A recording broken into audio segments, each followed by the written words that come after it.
I knew when I went to the desert that anyone who plays around with cactus is liable to get stuck. But I didn't remember that another way of saying death is going west.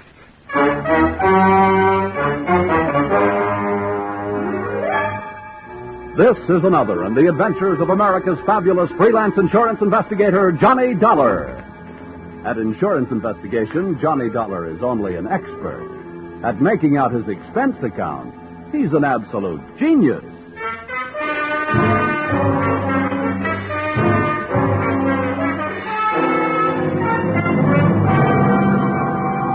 Expense account submitted by Special Investigator Johnny Dollor to Old Caledonia Insurance Company, Hartford, Connecticut. Attention, Oscar M. Wheaton, Chief Investment Counsel. The following is an accounting of my expenditures during my investigation of suspected skullduggery in the Skull Canyon mine. Or, Mr. Bones, who was that lady I seen you with last night? Or, messing with a mule train is one good way to kick off.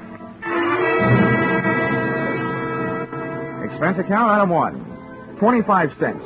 Tip to busboy who brought telephone to my table at the Blue Danube restaurant, Robertson Boulevard, Los Angeles, where I happen to be working on a case.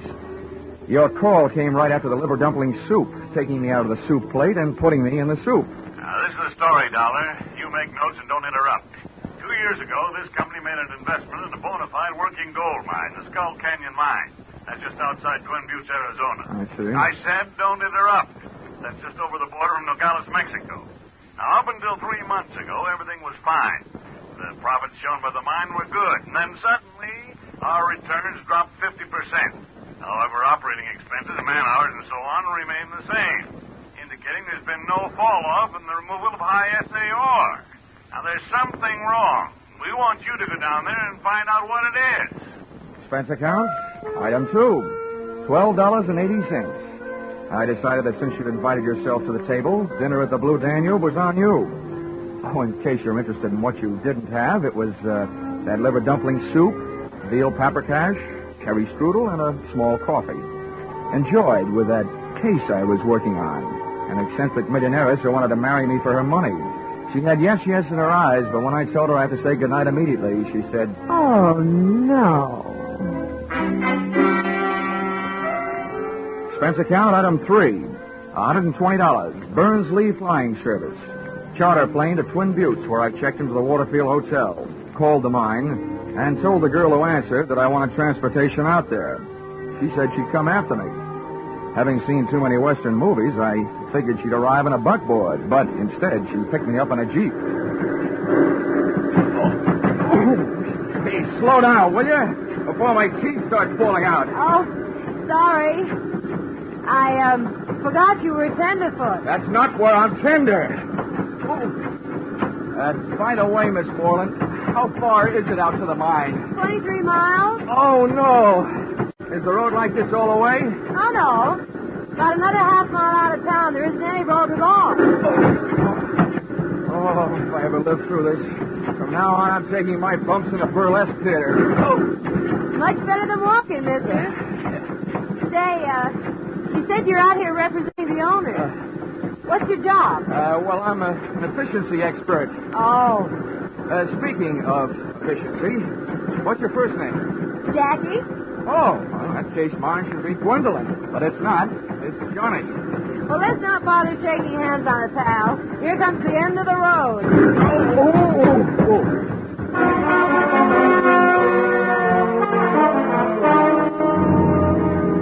The scenery was jumping around like a home movie. My teeth were trying to find out how much abuse my uppers would take from my lowers.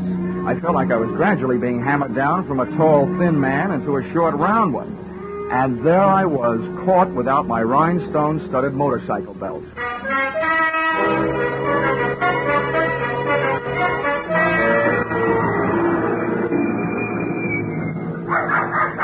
Well, here you are. Want me to help you out? Oh, very funny. Go, get lost, you little monster. I admit I look like a bag of bones, but I'm too young to die. Come on, now, beat it. Oh, be a good dog now. Lie down, Nugget. Down. Yeah, Nugget, drop dead. This the mine office? This is it.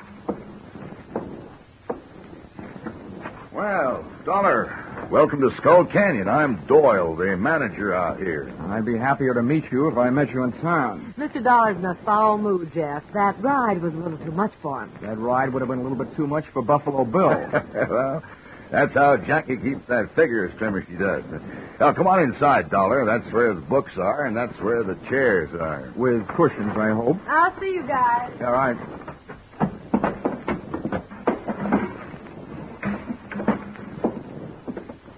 Sit down. Thanks. Oh.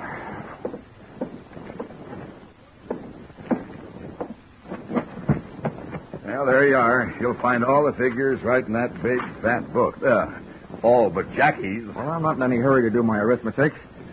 Tell me, what do you think of the results around here? You know more about them than I do.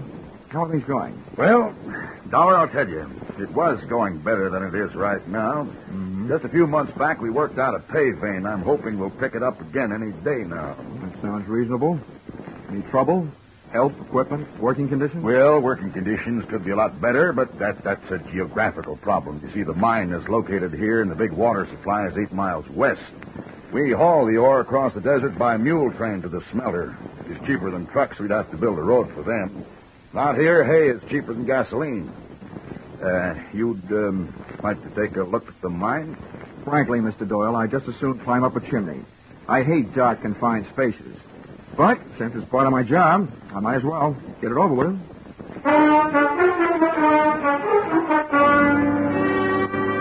The entrance into the mine was through an adit, a horizontal shaft into the side of a hill. We rode in on the tail end of a small red dynamite car, drawn by a donkey, junior grade, a burro. It was cooler in there, but I started to sweat the minute we left sunlight and fresh air behind us. I could hear the jackhammers nibbling little gold earbobs out of the quartz rock for the Christmas tree. Then I heard them stop, and Doyle told me why. Sounds like they're about ready to blast. Oh, great. Oh, open your mouth and cover your eyes.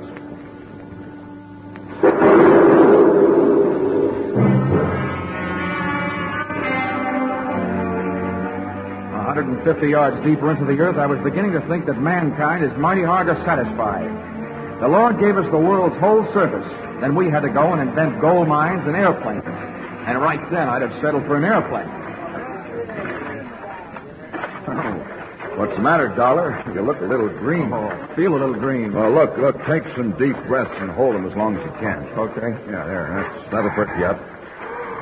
Well, this is it. Right here is the only place we're working. Doesn't help. So this is it, huh? Well, let's see the rest of it. Well, I told you, this is it. This is the only place we're working.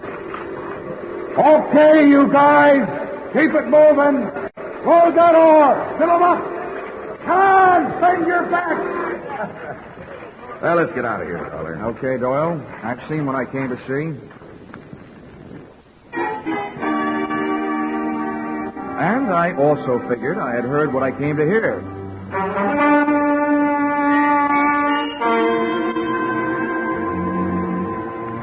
Dinner that night I had with Doyle and Jackie, and the steak they served gave me a rough idea of what they did with their old burros.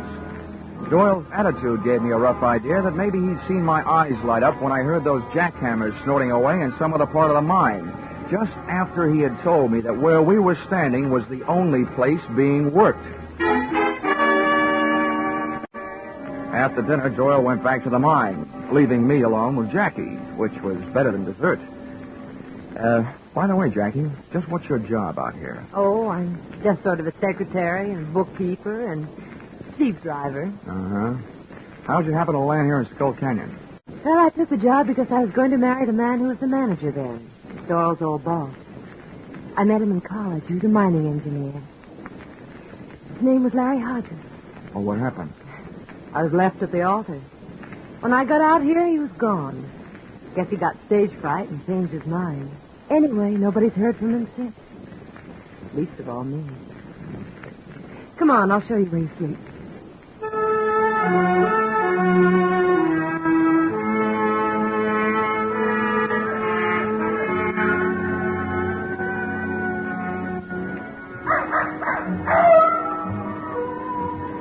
It was a real romantic night. Old old Nugget the dog was carrying on a long-distance conversation with his country cousins, the coyotes up in the hills. The air was soft and warm, and so was Jackie's arm. Stars hung low.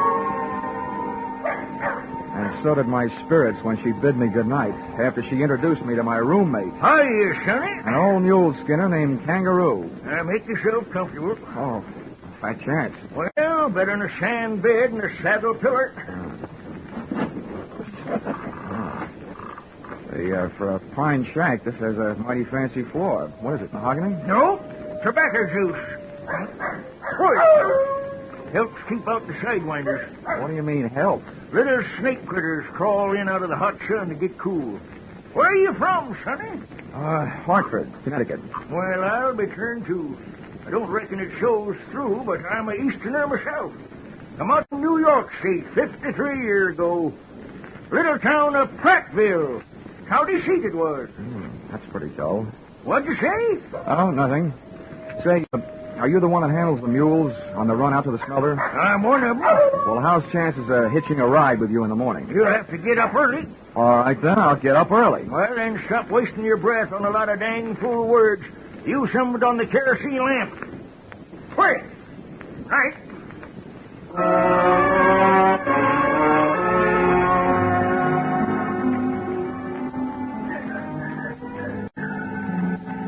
I lay awake, thinking about that jackhammer I'd heard working the supposedly inactive end of the Skull Canyon mine earlier that day. This didn't take too much pounding into my skull before I decided that Doyle was working on a vein for his own personal profit. I also knew that for him to convert the ore into gold, he had to get it to a smelter. So I figured that the mule skinner, Kangaroo, was the best place to start asking questions. It's funny how a sleepless night can sour the beauty of a desert sunrise.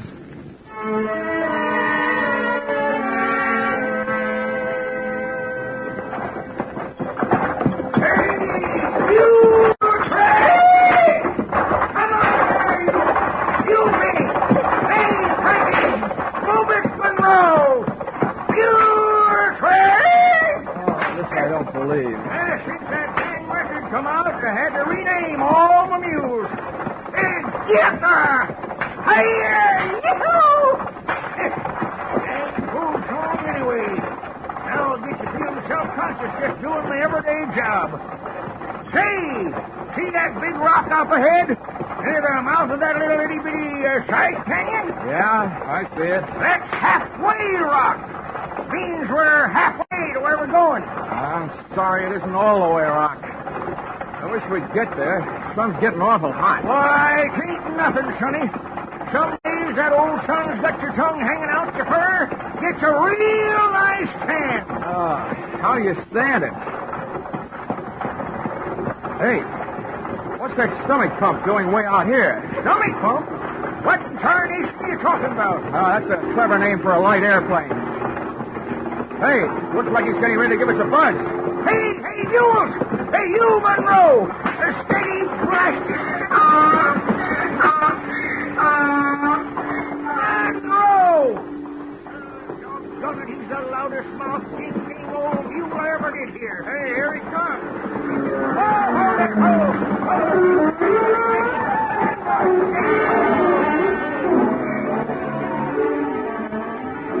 First thing I learned was if you ever want to panic a team of mules, just buzz them with an airplane. The second thing I learned was that little canyon we were approaching was loaded with armed horsemen who came galloping out like they were trying to make history at San Ferran.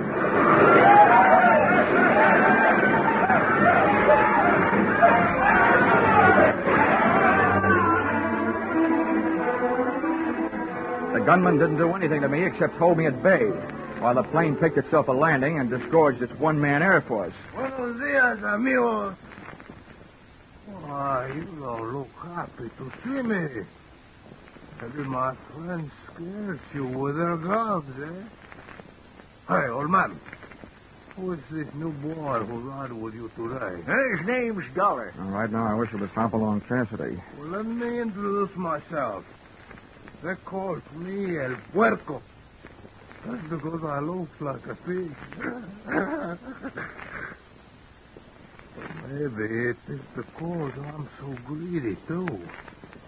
I want what you got with you. Why, Galdern, your miserable sunbaked hide. Now, take it easy, old-timer. It's okay. All I've got on me is a wristwatch and a few bucks. Let them have them. And besides, what's he going to do with a wagon load of unrefined gold ore? You talk like a little boy. I know what you have with you, and I know where it is. It's under the seat. Little white bags. $30,000 of pure gold.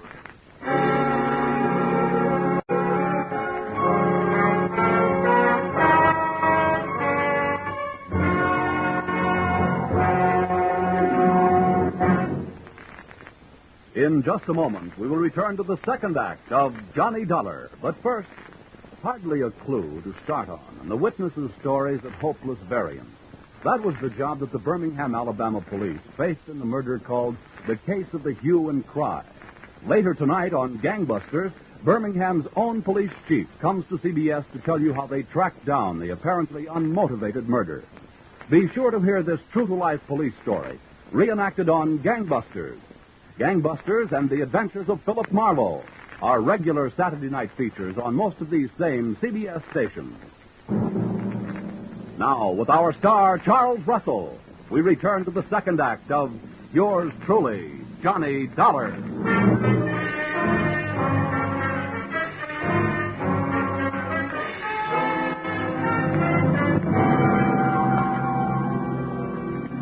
So there I was, Johnny Dollar, efficiency expert. I'd efficiently gotten myself in trouble. I was efficiently letting El Puerco walk off with a large part of your gold, and stood a good chance of efficiently getting myself shot in the belly.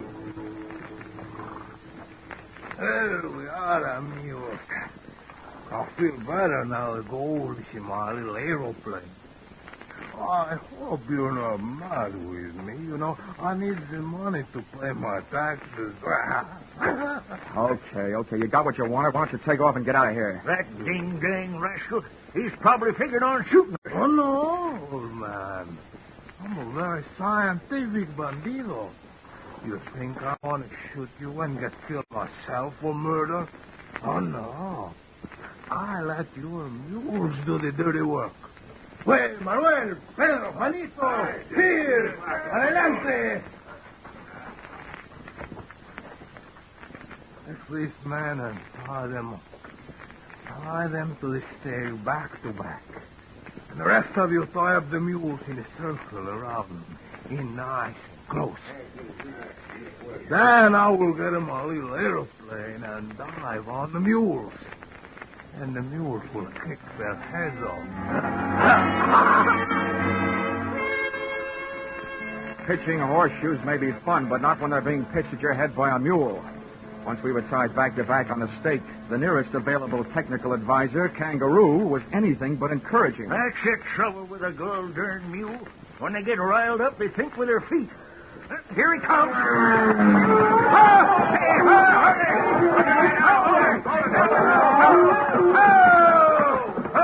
Ho, you mule, ho. There. I guess we showed him. Yeah. I ain't strung mules 40 years for nothing. I can handle them. Oh, nice going, Kangaroo. Now, listen, Sonny, I got me idea. Yeah, what is it? Well, go something like this. Hey! Oh!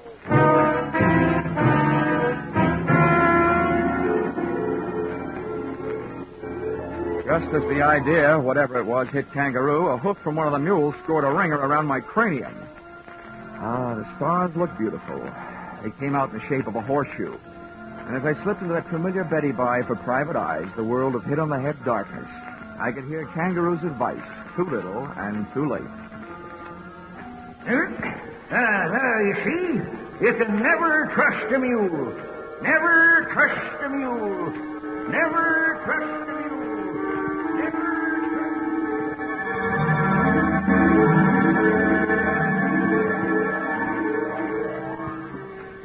A long time later, the curtains of my eyelids went up on the next act.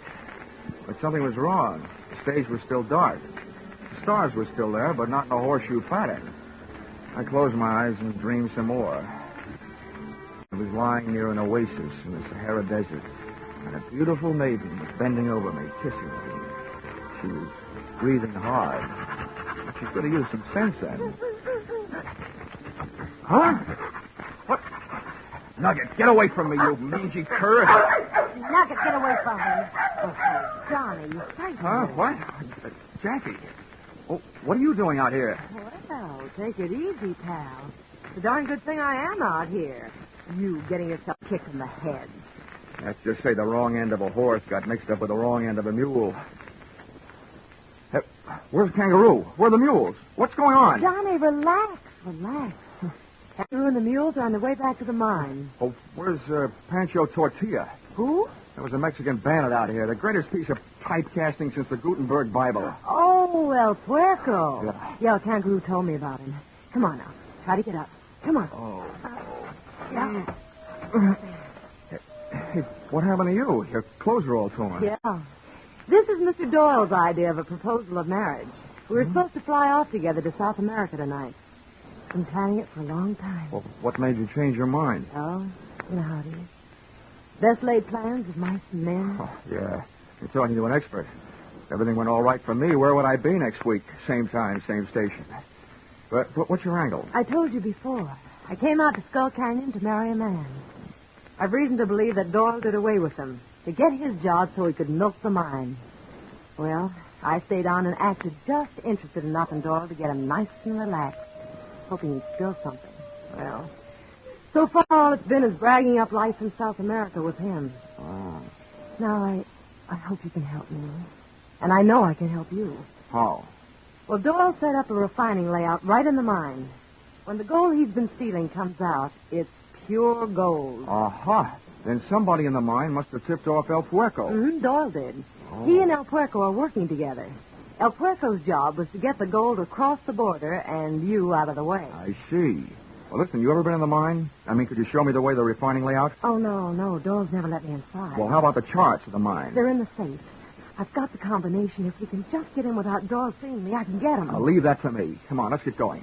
Wait a minute. How do we get back? Well, I came out in the Jeep.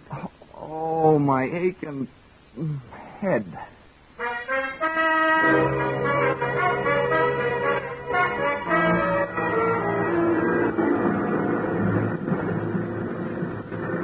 This is close enough, Star Eyes. We better pull up right here. All right. Nugget, quiet. Say, the wedding may be off, but it sounds like the reception is still on. No, that's the regular Saturday night square dance. Oh. Well, look, from here, which way is the office? I'm lost. Right over here. Oh. Come on, I'll show you. You were in it yesterday. When we rounded the corner of the office building, my heart was doing a dozy-do.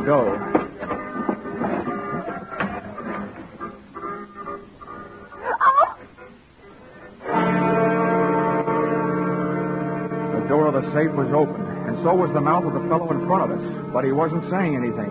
He was lying on the floor, dead. El Puerco, the pig. Well, what a spot for a big red apple. Johnny, dead. He must come back for something. Kangaroo must have caught up with him. Oh, whoever caught up with him, but good. Come on, let's go take a look for Kangaroo.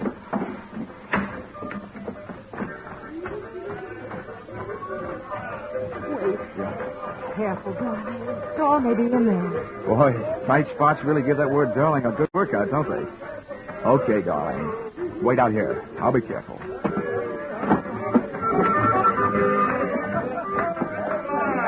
Say, partner, you see Kangaroo around here? Kangaroo? Yeah. Well, sure. Kangaroo came in here looking for Doyle. Well, did you find him? Well, don't know. Doyle went over to the mine. Is that where Kangaroo went? Well, if I was looking for Doyle, that's where I'd go. Thank you, Bottleneck.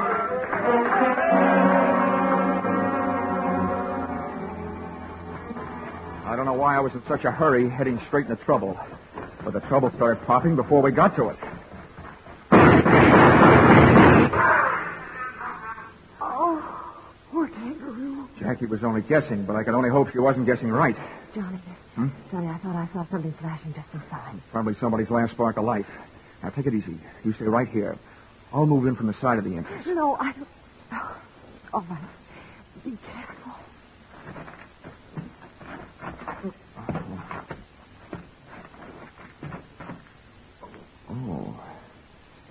sure got you good, partner. Okay, Jackie, you can relax. The right man got it, your play man. Mr. Doyle. Oh, Johnny. Oh, Johnny, it's awful. What a relief. Hey, Kangaroo, you can come on now. Everything's all right. Gus, Jackie, and Dollor. Anyway, don't make a move. I'll shoot you down. Hey, what the... Harry! Anyway, Larry, you mean the guy you thought was dead? The guy you were supposed to marry? Yes. Oh, Larry. Larry, darling. I'll kill you. No. Oh, Larry. Larry, what's happened to you? I was kidding. All right. Oh.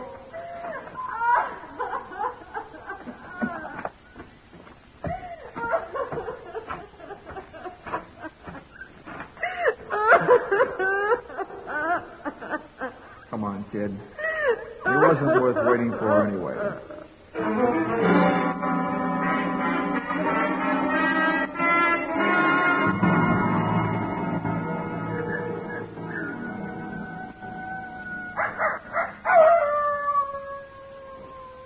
Oh, well, Kangaroo, I'm glad your first interest was feeding your mules so that you didn't get mixed up in all that shooting. Yep.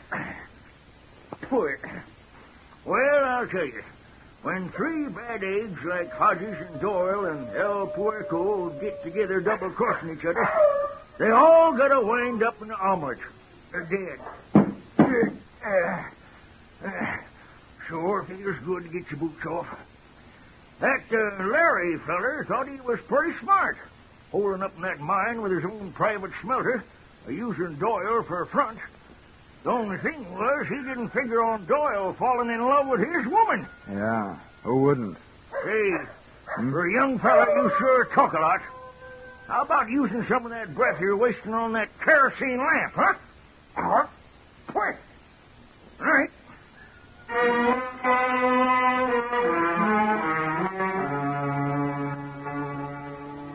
Expense account, item 4, $6.10. 1 quart snake bite medicine, 32 ounces of prevention in case a snake should bite me. Item 5, $3.40, with which I purchased the nicest gift I could think of for a gal in Jackie Moreland's position. A telegram to you, requesting that you give her a job she very much deserved, the managership of the Skull Canyon mine. You see, when she first found out that man she was going to marry didn't love her, she took out her affection on the territory, which makes me very sorry that I wasn't born in the state of Arizona. Expense account, item 6, $164.35. Transportation, Twin Buttes to Hartford. Expense account total, $947.99, which makes just about as much sense as you can make without making it a dollar. Signed, yours, no charge for that double talk. Truly, Johnny Dollar.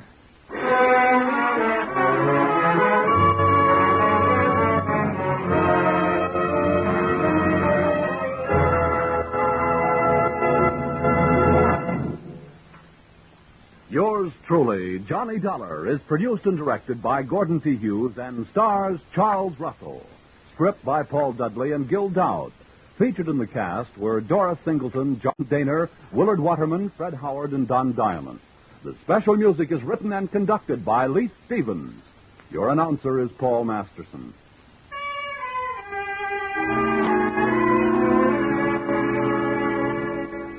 Be sure to be with us at the same time next week when another unusual expense account is handed in by Yours truly, Johnny Dollar.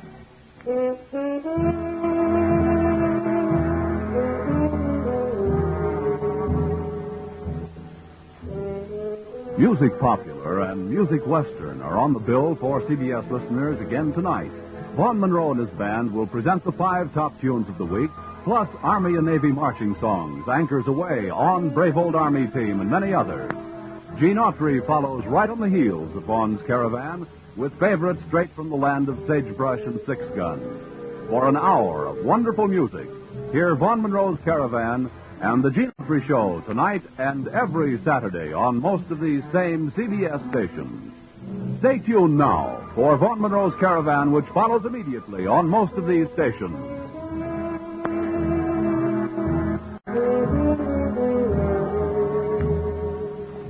This is CBS, where yours truly, Johnny Dollar, meets adventure every Saturday night, the Columbia Broadcasting System.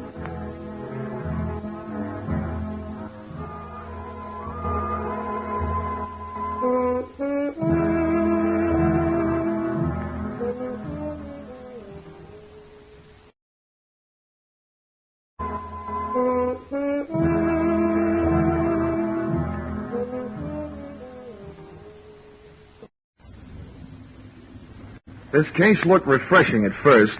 It took me to Milwaukee, the brewing capital of the USA. But it occurred to me later, for a guy who appreciates a good head on a glass of beer, I take lousy care of my own.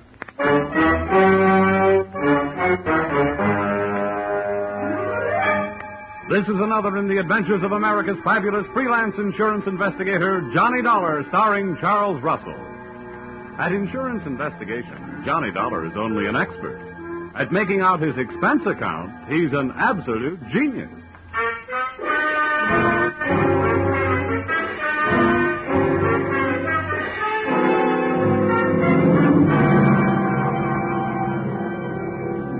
Expense account submitted by Special Investigator Johnny Dollar. To Home Office, Ambassador Life and Casualty Insurance Company, Hartford, Connecticut. Attention, Franklin Haley, General Manager. The following is an accounting of my expenditures during my assignment as bodyguard to a policyholder, Ann Connolly. Or it may have been love at first sight, but the last sight was down the barrel of a .45 automatic. Expense account, item 1, $2.95, one copy of The Case of the Playful Siamese, a novel of detection and suspense. It was a story about a private eye named Dexter Payne. But before I could learn whether poor Dexter was dead or alive at the end of Chapter 1, the phone rang, and there you were, Mr. Haley, telling me I had to leave for Milwaukee on the next plane. So I returned the book to the lending library, bought a copy of my own, and came to your office to find out what my assignment was all about. Oh, come in, Dollar. Come in. Thank you. How are you, Mr. Haley? Fine, my boy, fine. Glad to see you again. Now, sit down. Thank you. Adding to your store of knowledge, I see. What are you reading? Oh, the Case of the Playful Siamese. Bah, crime fiction, trash. When there's good literature available, why waste your time on such mediocre drivel? What do you think you're playing, old coward? Millions of dollars taken in on it every year. What's the difference so long as you're not taking in? Oh, you bet they'll not get a penny from me. Oh, yes, they will. Huh? What's that? Oh, I said Will Shakespeare. You know, Hamlet, Macbeth, Othello, crime fiction. No comparison. That's different. Anybody knows that. Well, I guess we'd better get down to business. Your plane leaves in an hour and a half, 6:30. This girl who needs a bodyguard, who is she, and what's she afraid of? It's a sad, tragic case. The result of a misdirected, surely not faultless life, but nevertheless a situation that demands outside help. Oh, there now. Don't go to pieces. All I asked was what's her name and what's she afraid of. Her name is Ann Connolly. 6 years ago, she had the misfortune to fall in love with a man named Neil Grafter, a man of violent passions, jealousy, and so on. He misrepresented himself to her. He plied her with luxuries. And then, practically on the eve of their wedding, he was arrested for grand theft. Uh-huh. Yeah, I think I can ad-lib the rest. While he was in prison, she didn't get tired of the luxuries he'd given her, but she did get tired of waiting for him. Well, he had lied to her, and 5 years is a long time. True. The point is, Grafter's coming out on parole today, and Miss Connolly is terrified at the prospects of her first meeting with him. His violence, you know. Mm-hmm. He once threatened to kill her if she so much as looked at another man. We want you with her when Grafter arrives. Well, why me? Aren't there bodyguards for hire in Milwaukee? We hold a large paid-up policy on her life, and we want her protected. Besides, she's practically penniless. She couldn't even afford to hire a private detective. You know, it's a tragic case. And then, on the other hand, possibly all her fears are imaginary. Perhaps nothing will happen at all. Look, Mr. Haley, you can count on one thing. If I'm mixed up in it, something will happen.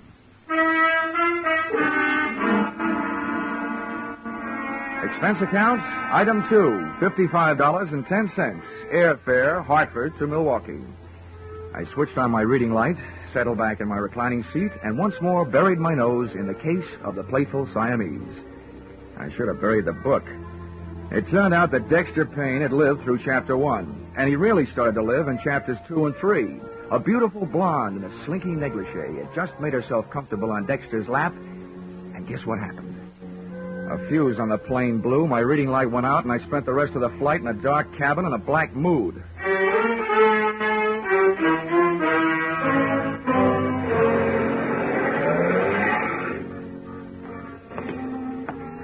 Expense account, item 3, $2.50. Cab fare, airport to the address of Ann Connolly, which, for a girl who couldn't afford a detective, was quite a hunk of a dress.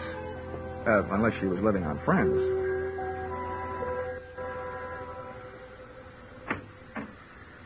Good evening. Good evening. In case you are looking for Miss Connolly, she is not here.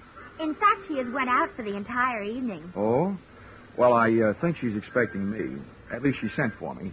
She sent for you? Yeah, I'm Johnny Dollor from the insurance company. Oh, how dense of me. She did mention in passing that a detective would show up. Step inside, please. Thanks. Just hang up your coat and things. All right. She wishes you to remain until she comes home, which could be any time after the joints close up. Yeah, sure. And, in the meantime, I have been instructed to see that you are comfortable. So, what would you care for, a straight slug or a highball? Well, a highball would be fine. Step this way, please. Yeah. Oh, the floor's waxed, so watch that throw rug if you don't wish to land on your ear. Okay, thanks. Hey, it's a nice place. Do you own it? Most decidedly not. To me, it is a sweatshop. I am Cora. I am Miss Connolly's personal maid. Personal maid? I agree that I do not look the type. I only accepted the position because I was on my uppers. My regular racket is specialty dancing. Please be seated. Thanks. Cora, if I may call you Cora? Oh, please do. Cora, as I understand it, Miss Connolly needed a bodyguard, but she couldn't afford to hire one. So she asked the insurance company that holds a policy on her life to supply one. Well, that's me. And now I find out she lives in a house on the right side of the tracks and has a personal maid. I'm confused.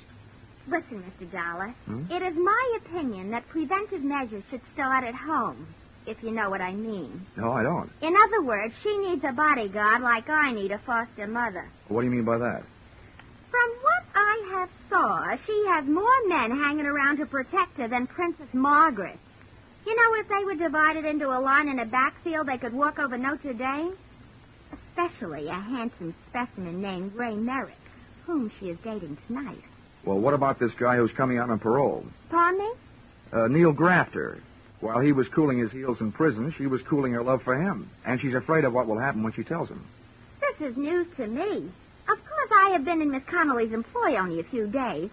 But I have not heard mentioned any kind of a grifter or a stir bum in her past. Now, as regards to your highball, would you care for scotch, bourbon, brandy, soda, or plain water? Make it scotch, soda, and no ice. Hey, Cora, if you don't mind a compliment, that outfit you're wearing, naked sandals, a quilted skirt, and that sweater, make you look less like a personal maid and more like a personal friend of Errol Flynn's. I should live so long, but I thank you for your appreciation. It's part of my condition here that I am allowed access to Miss Connolly's wardrobe, except for, here, we're the same size. Here's your scotch end. Thanks. And, if there's anything else that would add to your comfort while you wait, name it. All I need now is an easy chair and a lamp. I'll get back to the case of the playful Siamese. Pardon me?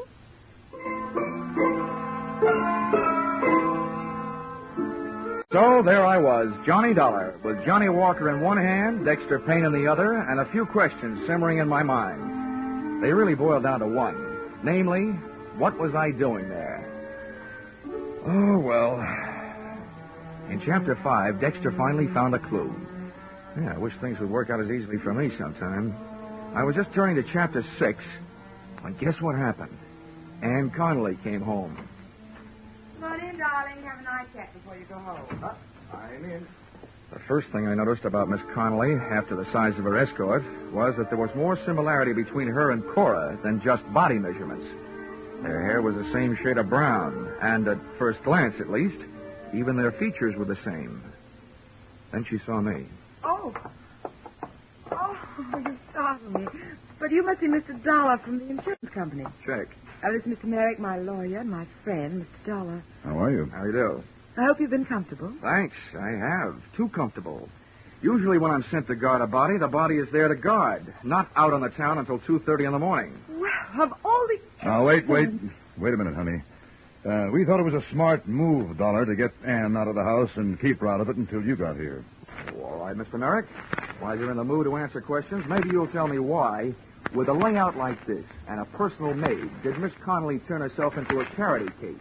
Why didn't she hire a local muscle man? That is none of your business, and if you don't like your work, go back to Harvard now. Go back tonight. Ann, darling, hold your My temper. skin Now, you'll have to hurts forgive when Miss you Connolly, pinch Dollor. Her nerves are on edge. You can understand that. Dollor, the fact is that she couldn't afford to hire protection. A, because her funds are low at the moment. B, because there's no telling how long she'll need protection. There's no way of knowing when Grafter will show up. Does that answer your question? I had planned a winter in Bermuda. I hope Grafter makes up his mind before the thaw sets in. I only hope you're as sure of yourself as you sound, Mr. Dollor. I try to be. Well, I think I'll skip that drink, Ann, now that you're in safe hands. I think I'll go home, get some sleep. Of course, Ray, if you think it's all right. I'll see you tomorrow. Yes, I'll call you in the morning. Dollor. Yeah? If there's trouble tonight, Ann has my phone number. Oh, thanks very much. But I'd rather have a baseball bat.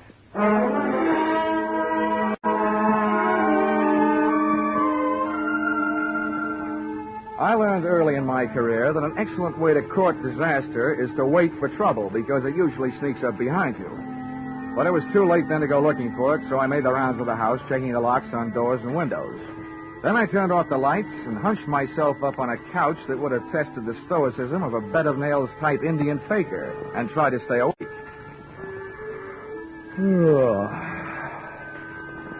I wondered about Dexter Payne. I wondered if the playful Siamese was a cat or somebody from Siam. And I just about made up my mind to duck into the closet with my trusty Ronson and read until the fluid ran out. And guess what happened? A door closed quietly, and a white-robed figure floated toward me. Dollor. Pardon the intrusion of your privacy, but there are certain things I'd like to hash over with you in secret. Oh, wait till I see if I can straighten my back, Cora, and I'll make room for you on the couch. Many thanks. All right. I hope you don't mind my state of attire, but I didn't bother with the robe in case the noise of the closet door might waken Miss Connolly. That double-talking male. Oh, here, I'll put my jacket on your shoulders. Thanks, but I can only stay a minute. Listen, Johnny. Hmm? You may think me meddlesome, since it's none of my affair, but I couldn't help but overhear. And them two were feeding you a line of downright untruths earlier in the p.m. Well, this is the best news I've had since I got here. Give me more. It was in regard to Miss Connolly's financial standing. I happen to know that dame is as solvent as the state of Wisconsin. Well, on that I haven't read up. She's fat, and I'm not casting aspersions on my own figure. Oh, please don't. How'd you find this out, Cora?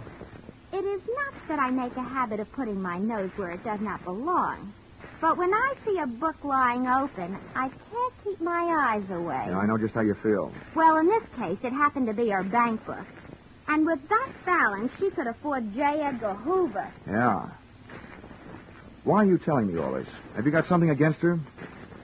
Mr. Dollor, if you are casting aspersions upon my honesty... It's only a faint suspicion, but you could be trying to talk me into leaving the case and leaving Miss Connolly unprotected. Well, I am thoroughly disappointed. A fine lot of thanks after I braved possible pneumonia. Oh, Cora. It so happens that I told you because I am a strong believer that it is decidedly crummy for anyone to take advantage of their fellow man. Now, look, Cora. But from now on, you can take a flying leap. Cora. If you were dying of thirst, I would... What's that?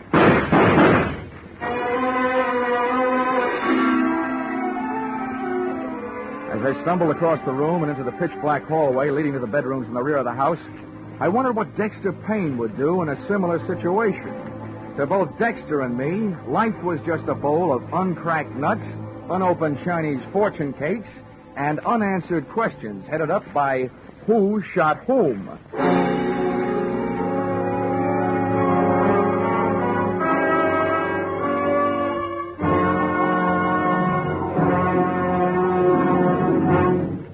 In just a moment, we will return to the second act of Johnny Dollar. But first, the case of the Paper Stars, a thrilling true story from the police file, starts a 3-week serialization on CBS's Gangbusters tonight. Don't miss the first episode of this story of police on the trail of a gang that terrorized 3 states. Also on CBS tonight, you'll hear the latest adventures of that famous private eye, Philip Marlowe. The Adventures of Philip Marlowe and Gangbusters are regular Saturday night features on most of these same CBS stations.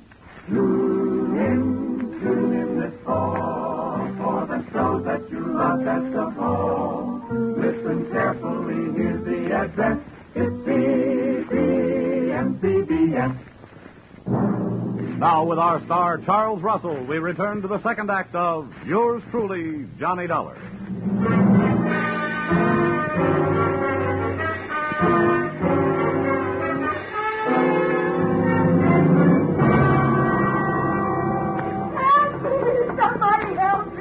Ann Connolly's hysterical screams told me the way to her room, but before I got there, a stream of cold night air blowing into the hall through an open door to another bedroom stopped me.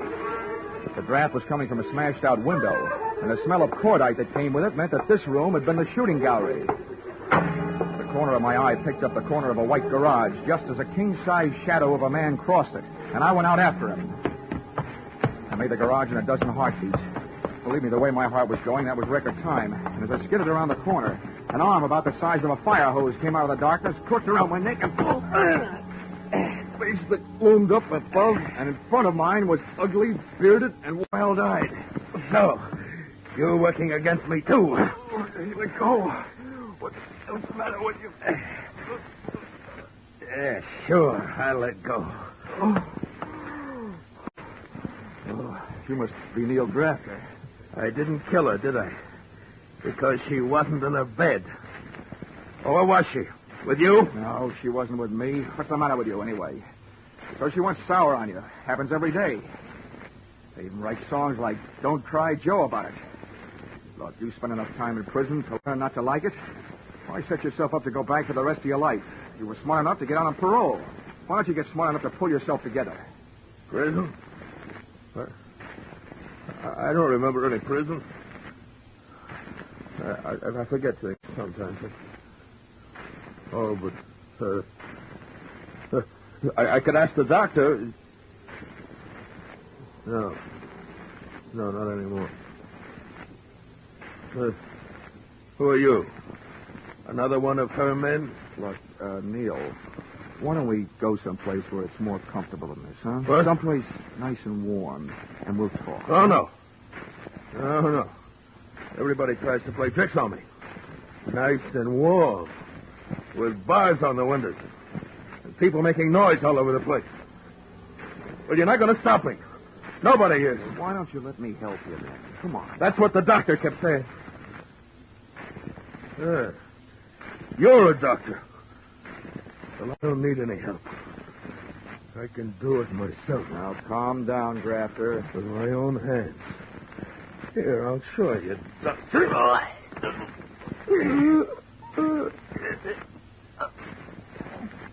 No.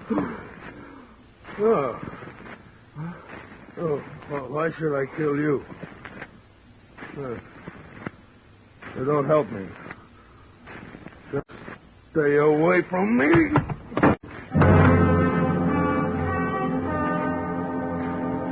He went. And what's more, I watched him go. One, I didn't have enough strength to get off the ground. Two, if I'd had the strength, my extreme dislike of being choked to death would have argued me out of going after him. Three, the guy was obviously nuts. When I finally could make it, I staggered back to the house.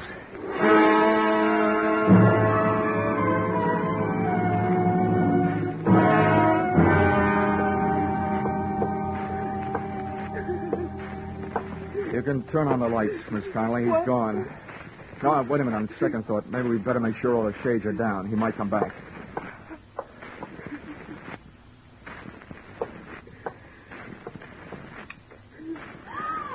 Johnny! Your throat. What did the lug do to you? You might say he saved my life. At least when he got halfway through the job, he changed his mind about killing me. You talked to Neil? I tried to, but he didn't understand anything I said. And Miss Connolly, he didn't talk about wardens and paroles as in prisons. He talked about doctors and barred windows and noisy people as in mental hospitals. Why can't say that community's office workers? Cora, please, go over there and sit down. Will you? I'll get to you later. Well, pardon me. Just pretend I'm elsewhere someplace. After all, it was only my bed that he blasted. Did you hear that, Miss Connolly? Yes. Yes, I know it was a horrible thing to do, having Cora sleep in my room. I was half crazy with fear.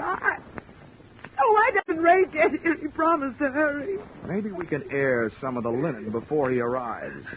Instead of being in prison, which was the story I got, Grafter was in a hospital for the criminally insane, nursing a big yen to ventilate your head. Is that right? Please, Yes.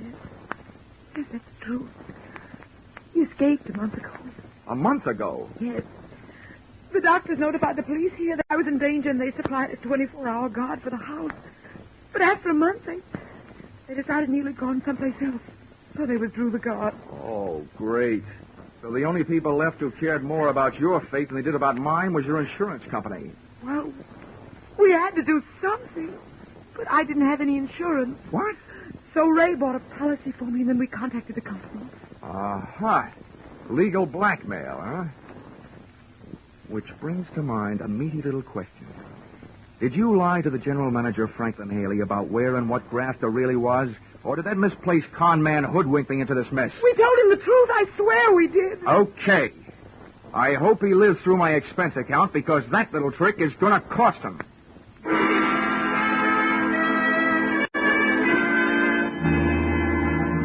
Expense account, item 4, $43. Breakfast the next morning. Over which I managed to steal a few moments alone with Dexter and his dilemma. In Chapter 7, Dexter finally came upon the corpus delicti. The only sign of life in the place was a Siamese cat playing with a ball of string. But before I could find out how the cat figured into things, the phone rang. Hello? Mr. Dollar, please. Yeah, Mrs. Dollar. Your call to Melbourne State Hospital is ready. Oh, fine. Go ahead, please. Hello? Dr. Dollar here.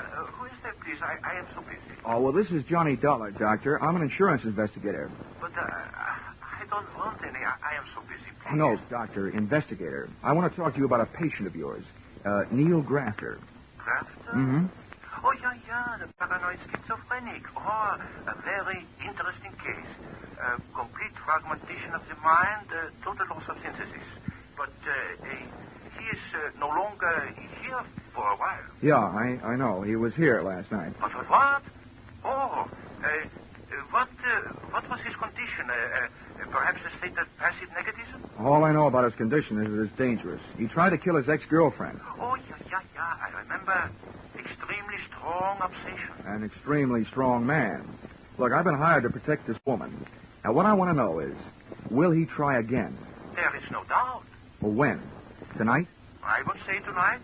The degree of hallucinatory enmity towards this woman and everybody about her, the depth of his obsession... Whoa, wait a minute, Doctor, wait a minute. You're way over my head. But you do think he'll be back tonight? I am positive. Thank you, Dr. Kildare.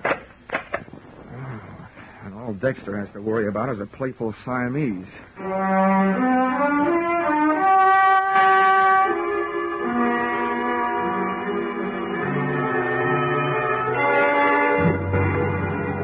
Waiting for a paranoid killer can be depressing all by itself. But to make it more so, in Milwaukee, the sun went into hiding behind a layer of dark gray clouds about 4 p.m., and it started to snow. It had a mood of Wuthering Heights, with icicles. At 5:30, daylight shut down, the night shift took over. And at 8, after a dinner that nobody dined on, I didn't brush my teeth, I lied in them. And what kind of protective measures do you propose to make tonight, Dollar? Oh, none. As far as I'm concerned, this is a night off. Dr. Dollor out at the hospital, who knows Grafter better than anyone else, says he won't be back tonight. Oh, I wish we could be sure of that. Yeah, so do I. And how can he make such a positive statement? Probably because he spent his life with people like Grafter. No, I tell you, there's nothing to worry about.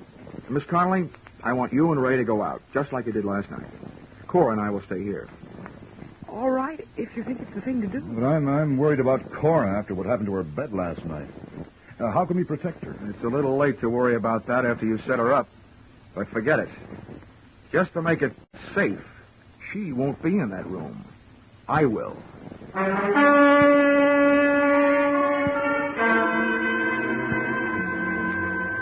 Expense account, item 5, $50. Refreshments. I needed something to bolster my courage, so I ordered it. At 2:30 a.m., things were looking good for Neil Grafter. Ray Merrick and Ann Connolly had returned from their date. Merrick left. Miss Ann Connolly was trying to sleep in her room. Cora was on the couch in the living room, and there was a rolled-up blanket in her bed to make it look like that's where she was. And me? I was out in the snow, huddled near the incinerator, with an iron poker freezing to my hand, with a good view of the house and a poor outlook on life. Nothing happened until about 4 o'clock. That's when I spotted a familiar-looking big shadow of a man moving across the garage toward the house. I got up, but a flurry of wind-driven snow swept in front of me, and when it had passed, I could still see the window to Cora's room, but I couldn't see the man. And I heard him at Ann Connolly's window. He started away from the house, and I started toward him. I met him under the clothesline on a flying tackle. No. Oh, let go of me. Merrick. Let me go. Get away from me. Uh-oh, Merrick, but I'll put you away. Well, how do you like that? When an insurance policy enters the picture, you can't even depend on a maniac.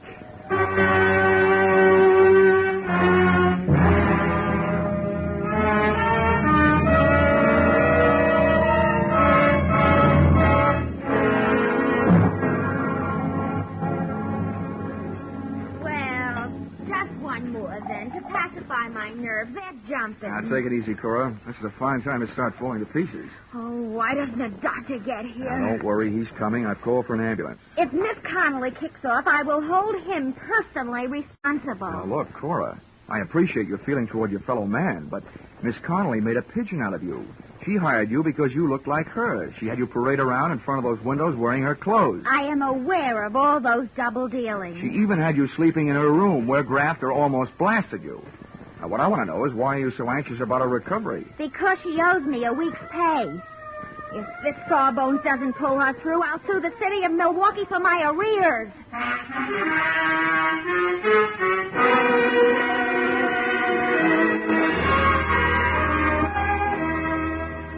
Expense account, item 6, $150 for services rendered while I was on the giving end of a blood transfusion, which Ann Connolly needed before she could be moved. One item, at least, that you shouldn't balk at since she is your policyholder. The doctors give her a 50-50 chance to live, but even if the scales tip the other way, I think your money is safe.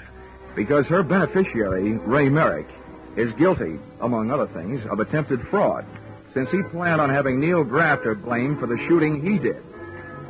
Expense account, item 7, 5 cents, newspaper, which reported that the police had returned Grafter to the hospital from which he had escaped. He did come back, as Dr. Kildare said he would, but he was a little late and missed the party. Item 8, $55.10, airfare, Milwaukee to Hartford. Expense account total, oh yeah, Dexter Payne. You know, I never did finish that book. After those cats I'd been jiving with, I couldn't care less about a playful Siamese. Expense account total, $845.30. Signed, yours, truly, Johnny Dollar.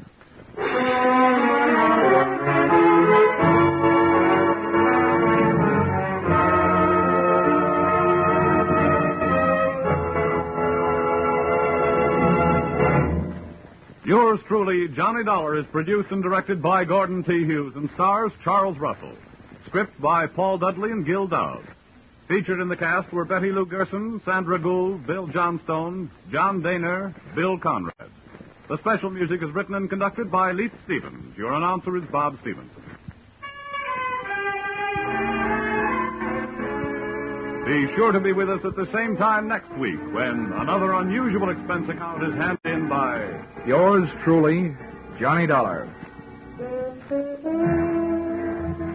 a whale of a Christmas present for a few moments brain scratching. Could be there's $54,000 in the Sing It Again jackpot now, 25,000 of it in cold hard cash and the rest in wonderful prizes.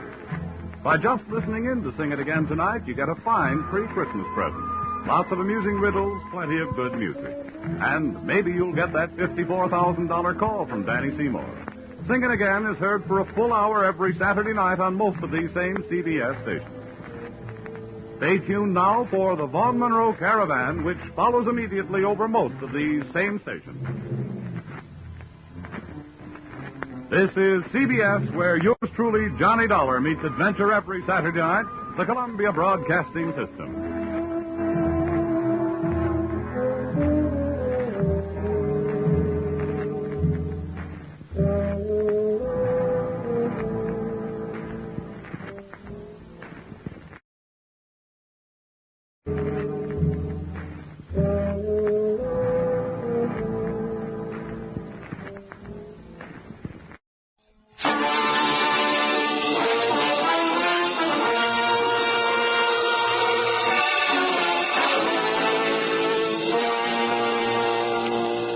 Broadcasting System presents a thrilling new adventure series starring Dick Powell.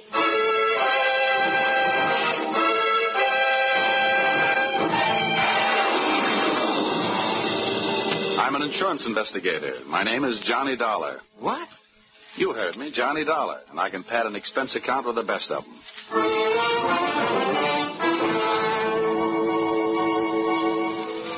Yep, I'm a freelance insurance investigator, and I live in Hartford, Connecticut. At least that's where I pay rent. My work sees to it that I really live anywhere, except at home. If you're interested in buying me Christmas presents, I take a size 42 suit. Shirt's 15 and a half collar, sleeve length 33. My hat size is 7 1/8, except when I wind up a successful case. Then it runs about 7 3/8. At insurance investigation, I'm just an expert. At making out my expense account, I'm an absolute genius.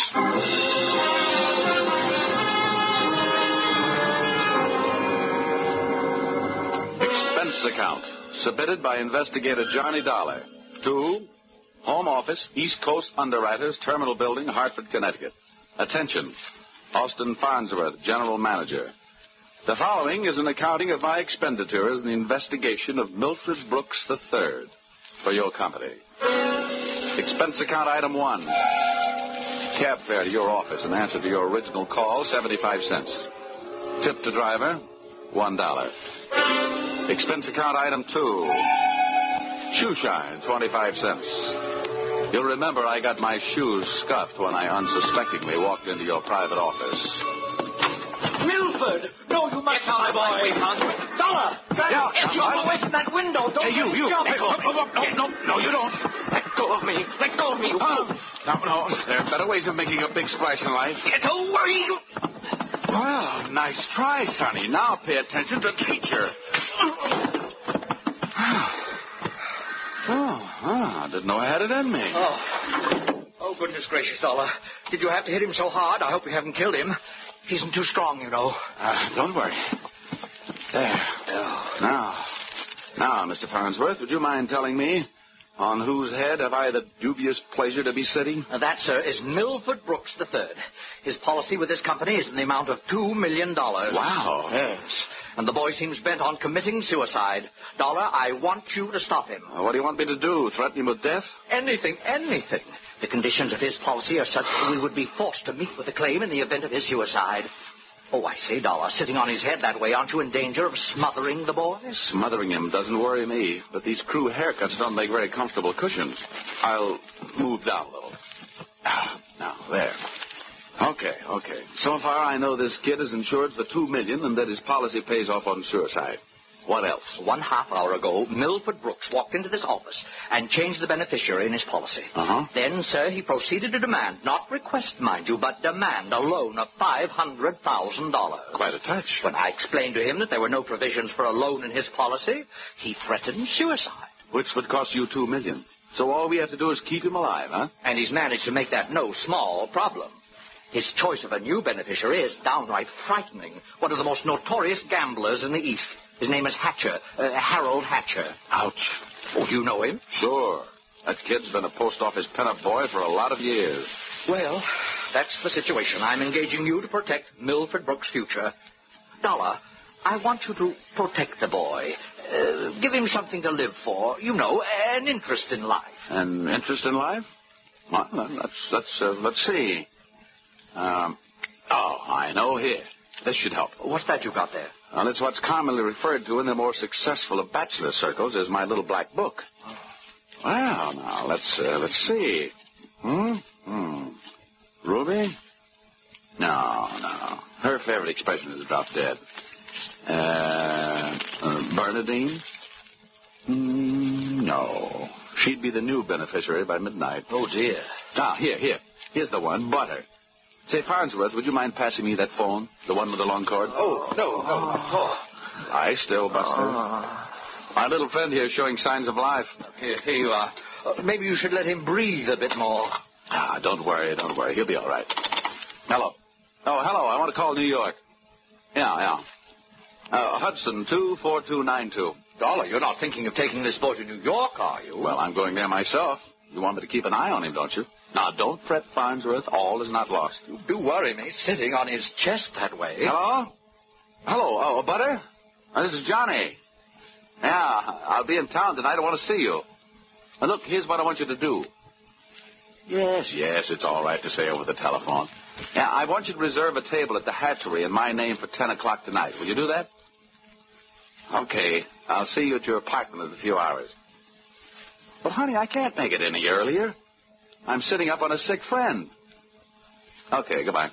I'm not sure that I agree with your methods. Huh? Ow! What's the matter? Did he hit you? Hit me? He bit me.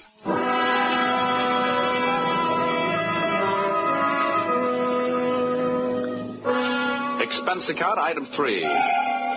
Liquor, $18. Keeping Milford Brooks III peaceful seemed to be the immediate problem. And a bottle of rare old brandy seemed to be the immediate answer. I poured most of it into him, and by the time he started to tick again, he'd gone through the unusual process of going to sleep sober and waking up enchanted. I loaded him into my car, and we headed to New York. As we passed through New Haven, he opened one eye, looked up, saw the Yale Bowl, and gave 3 cheers for old Eli. Ray, Ray, Ray. Oh, old Yale would sure be proud of you. Why anybody would want to insure you for $2 million is more than I can figure. My daddy loved me very much, and my mother loved me very much. Well, that's nice. And not only that, but I love somebody very much. And not only that, but I hate somebody very much. That's interesting. You know something? Next to one other guy, I hate you more than anybody else. Oh, here, lover boy, it's the cocktail hour again. Time for your bottle.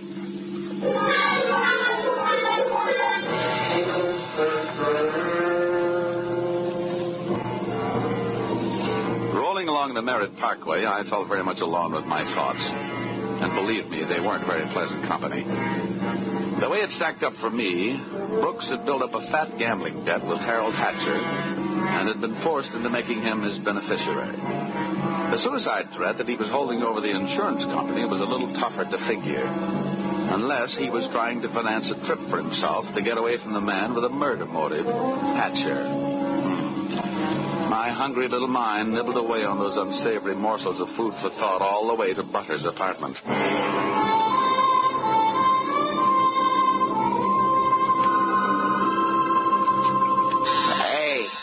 Hey, where are you taking me? I want to go to New York. If you don't behave, Buster, I'll punch your ticket. Johnny, darling, welcome to New York. Well, that's the fastest trip I ever had. Quiet. Well, where did you find this? In a box of Cracker Jack. Let us in, dear. I don't know about you. Some men bring me flowers, some bring me candy. What do you bring me? A boiled owl in a Brooks Brothers suit. Pleased to meet you. Now, let's trot him into the bedroom, honey. You'd look more at home in the bathtub. Let me pull down the cover. All right. Now, come on, Buster. Lie down. Charm. That kid's liquor sure can hold him. How long have you been playing nursemaid to this bottle baby? Get behind that bar, sweet, and I'll tell you all about it. Sure. Horrible examples don't seem to bother you, do they? If you knew how that guy has been bothering me. What did he do to you? Well, let's just say he put the bite on me. Oh, gosh, the river sure does look pretty tonight. Bourbon and soda? Now, please, anything but brandy. I've been sniffing that second hand all the way from Hartford. Butter, see that big boat out there? Mm-hmm. Oh, I sure would like to be on it. With you, sailing off to faraway romantic places. Get with it, darling. That's the 125th Street Ferry. Oh. Here's your drink. Come on now. Tell Butter all about it. So, friend Bourbon and I proceeded to tell her all about it. It wasn't easy. Everything about her kept flagging down my train of thought. The longer she looked at me, the less I wanted of Milford Brooks III, and the more I wanted of beautiful Butter the first, and only. She was a sympathetic listener to my story until I gave her the answer to her first and only question. Where do I fit into all this? Well, baby, I thought you understood. My job is to give this poor misguided boy something to live for. That's you. Well. Now, honey, hold everything. Don't go getting your corn all popped. You'll misunderstand. I really mean it. I thought if he just got a look at you and realized that things like you exist, why, you'd make any man glad to be alive. Oh, come on now, Butter. Melt a little. I wouldn't let anything happen to you. You know that. Did I hurt you? Oh, no, I'm getting used to it. People have been taking pokes at me all day. I'm sorry. Ah, that's better. You want some more bourbon? I want some more you. Well, help yourself.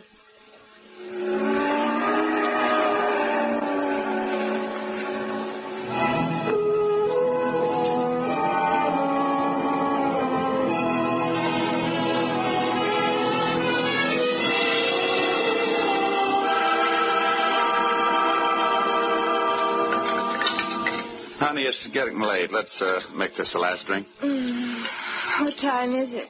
Oh, it's 20 to 10. My reservation at the hatchery is for 10. Here. Thanks. Cigarette? Oh, empty. Some more out in the other room, I'll get it. I'd love to get you on a slow boat to China. Johnny! Oh, I'm coming. He's gone. What? Well, he can't be. But he is. The window's wide open. Oh, the fire escape. What a smart guy I am. Trading 3 drinks of bourbon for $2 million on the hoof. Oh, that's the biggest bar check I ever picked up.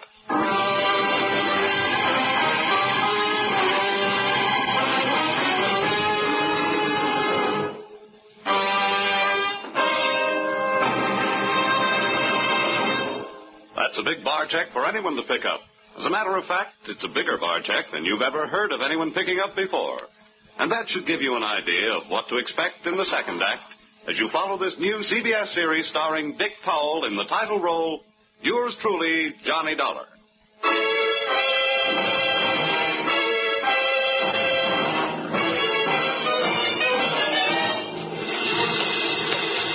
Well, nobody could say I wasn't working fast.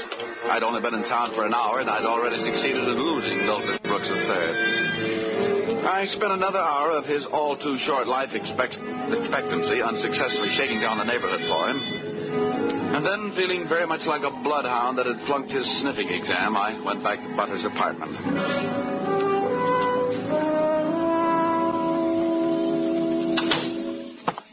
No luck, Johnny. Oh, sure, plenty of luck. All bad. Is there anything I can do to help?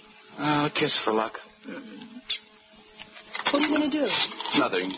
Just a little phone call.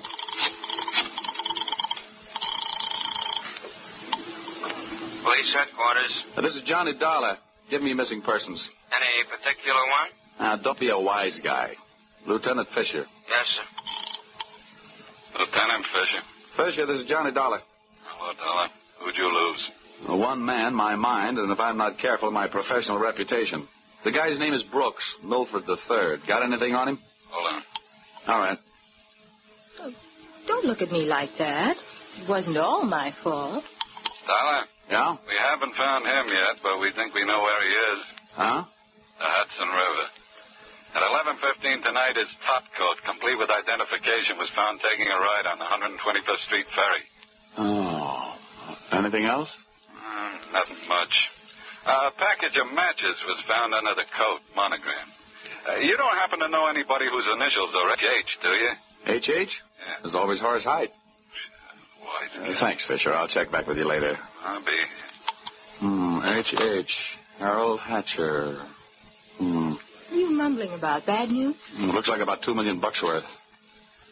They found Milford's coat on the 125th Street ferry. You and your faraway romantic places. Very funny. I'll see you later, honey, and maybe about 11.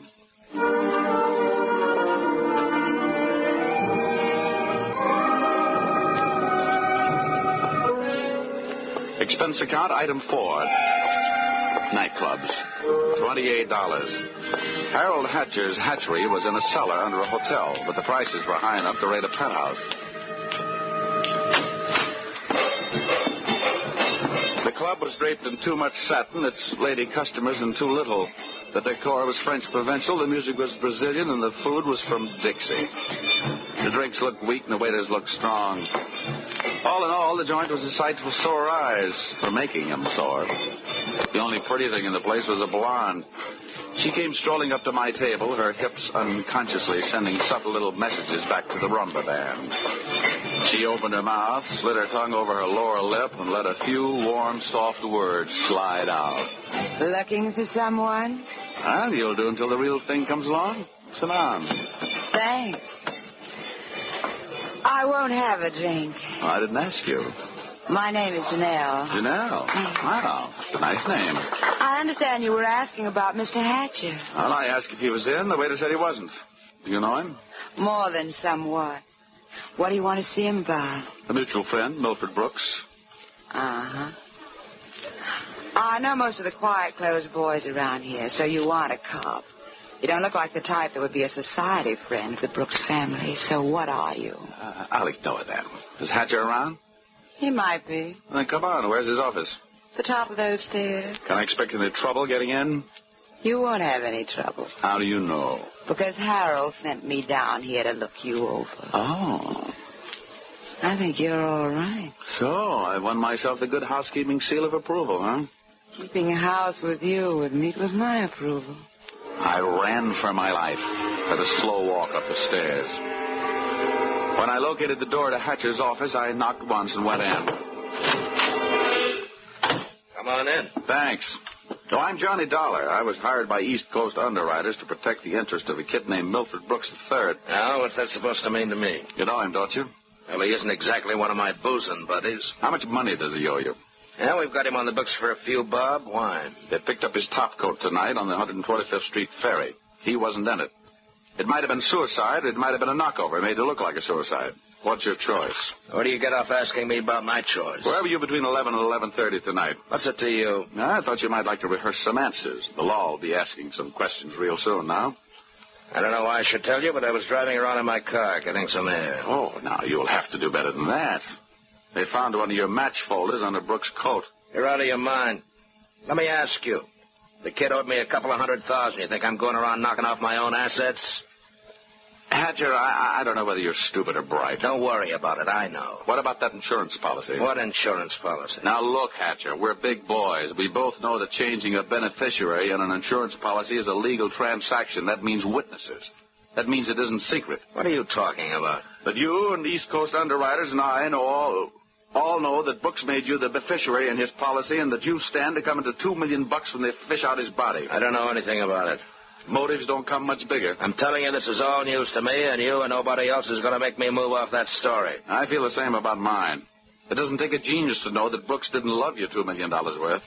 There's only one logical reason for his making you the beneficiary. You forced him into it. Who'd believe anything else? Who cares? They'd have to prove it. And, brother, that can't be done. Now, how would you... Yeah. Okay, Rocky, thanks for the news. Take the inspector into the bar and buy him a drink. I'll be right down. Dollar, did you turn me in? They're here, huh? Yeah. No, I didn't turn you in. I'm not a cop. Well, come on. Maybe they just want to sell me some tickets to the policeman's ball. For a guy in a hot spot, Hatcher was certainly a cool customer. I followed him out of the office, down the stairs, and back into the club. Janelle was sitting there right where I'd left her. And I thought to myself, now there's a gal who should never sit down. She looks so pretty standing up. Janelle, buy Mr. Dollar a drink. I have to go play 20 questions with some fellas in the bar. Sure, baby. Anything you say. Anything. I'll see you, Dollar. Yeah. How'd you make out? Well, you can never tell about a guy like that. He's a smart boy, strong, silent type. Wouldn't talk, huh? A real close-mouth act. About what? Oh, just a little doodad. $2 million life insurance policy. Wait a minute. That young Brooks kid? That's right. I knew it. Tried to tell him he'd get into trouble, but he wouldn't listen to me. Oh, you knew about it, huh? I suppose you also know what was behind it. Sure, Milford owed him some money. A lot of money. It's in writing. What kind of writing? It's a personal note that Brooks was going to get back if he made Harold beneficiary. Well, where is this note? Oh, I look like the kind of girl who'd put the finger on her boyfriend. You look like the kind of girl who'd do anything if she wanted to. Thanks. I'll give you a slight hint. It's in his office. You'll find it in the inside pocket of one of his suits in the wardrobe. What are you waiting for? I'll watch the bar. Nothing, sweetheart. Nothing at all.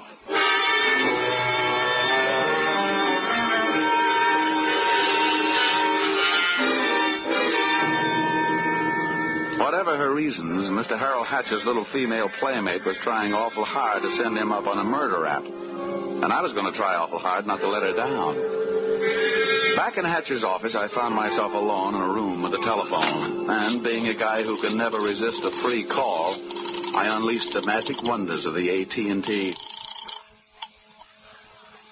This better be you, Johnny Dollar. Shh, quiet, Butter. I've only got a few seconds. Seems that's all you ever have for me. Now, if you Now, think look, Angel, just another hour. I'll get you a nice present. I don't care if you're another century. And as for presents, the last one you brought me was a drunk, and you even let him get away from me. Good night. Life presents a gloomy picture, ever downward toward the tomb.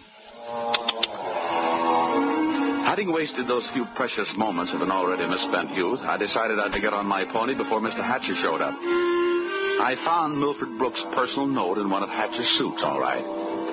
As a matter of fact, I found something in all his suits. A great big glimmer of light. Expense account, item 5. Taxi fare, $10. I left the office in a hurry, Janelle at her table and Hatcher at his bar. I got out of the club and into a taxi parked a half block down the street. There, I waited until my favorite suspect left the hatchery and piled into another cab, and off we went. On a chase that would have made Ben-Hur look like a plowing bee.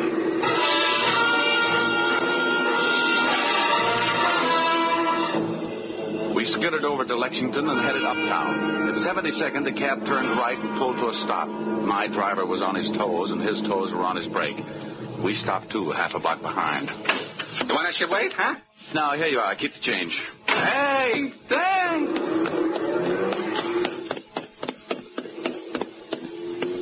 It was a garage that belonged to a residence on the parallel street a block away. The living quarters upstairs were dark enough to look interesting. I indulged in a bit of genteel breaking and entering. Entering that old barn didn't take much breaking. I crept up the stairs. They sounded like they were left over from an old ghost story. And so did the first voice I heard when I stopped halfway up. We've got to be careful, especially about that Johnny Dollar. Are you sure he didn't follow you? That voice sounded awfully dry to be coming from a guy who supposedly had spent most of the night snoozing in the bottom of the Hudson River. It was Milford Brooks III. Get up on your feet, Brooks. But now, wait a minute, I started this thing slugging you, and I might as well finish it the same way. Leave him alone, you. Now, pull in the claws, Angel. And sit on his lap. Too hard for it. I'll off of me. Huh? I should have known better than to get mixed up with a low-class female like you. Why, you don't. Now, hold it. We pushed the lady around enough, Brooks. Tell me to be careful, will you? Why didn't you think of that before you let him here? Wipe your nose, little boy. Now, don't you go getting fat-headed, gorgeous. I'm only interested in one thing. Saving the insurance company $2 million. And, Buster, I think you've done it for me. Dollar, This is insurance fraud. It has been ever since you put on that fake suicide attempt. Trying to extort $500,000 out of the company. Dollar, wait a minute. Now, come on. We're leaving. You heard him, Dollar. Harold. Hatcher. Said, wait a minute. He wants to talk. Yeah, everybody wants to get in on the act. How did you get here? When the police in this town think maybe a guy's jumped off a ferry boat and nobody's seen him do it, they check the counters on the turnstiles at each end.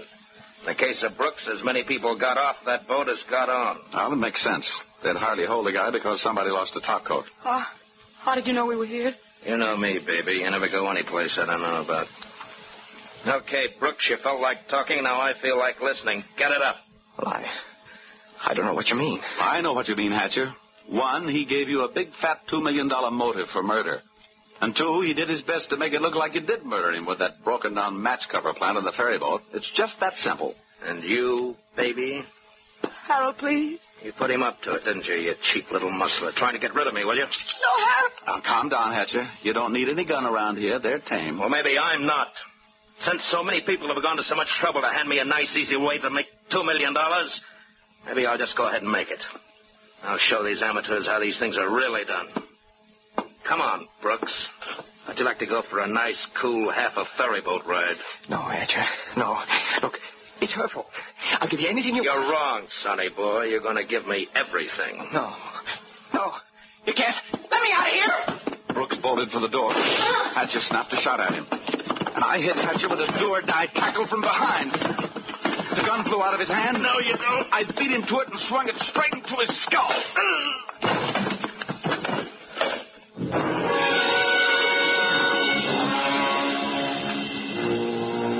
Half the people were lying in the room bleeding. Brooks from gunshot, Hatcher from gun butt. And Janelle and I both stood there panting. But believe me, not for each other. We stood that way until the police arrived.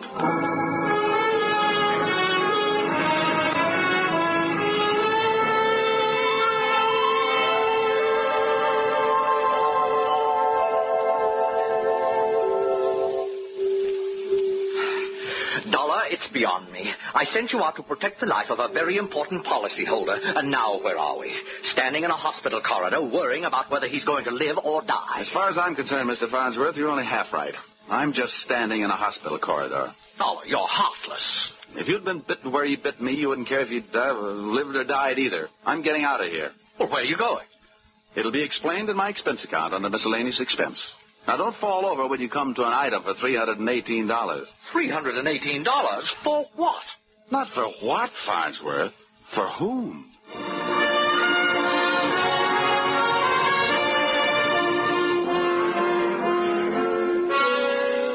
Expense account total. And it all adds up to a little matter of $1,182.23. Which you may say, Mr. Farnsworth, is a lot of money for one man to spend in 2 days. But you must bear in mind that the amount at stake was $2 million. And you know the price of steak these days. It might comfort you to know that I just returned from the hospital. Brooks was strong enough to make a full statement, which you will find enclosed. This in itself should prove sufficient to establish evidence of attempted fraud against your company, allowing you to immediately avoid his policy. It boils down to one sentence, to wit. Brooks and Janelle wanted to get rid of Hatcher so that they could live happily ever after. Knowing those two, they never had a chance. And oh yes, that that miscellaneous item, the one for $318, it was a bracelet for a certain party who made this special investigation for me very special. Oh, if you want a receipt for this item, I'll send you a lock of her hair. Yours, truly, Johnny Dollar.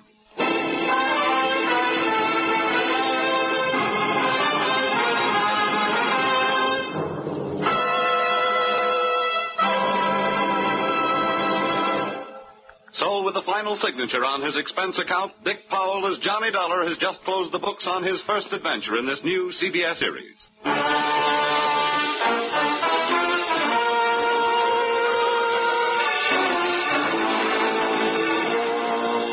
Be sure to tune in again next week when the expense account covers Special Investigation Singapore. Another unusual adventure starring Dick Powell in... Yours, truly, Johnny Dollar.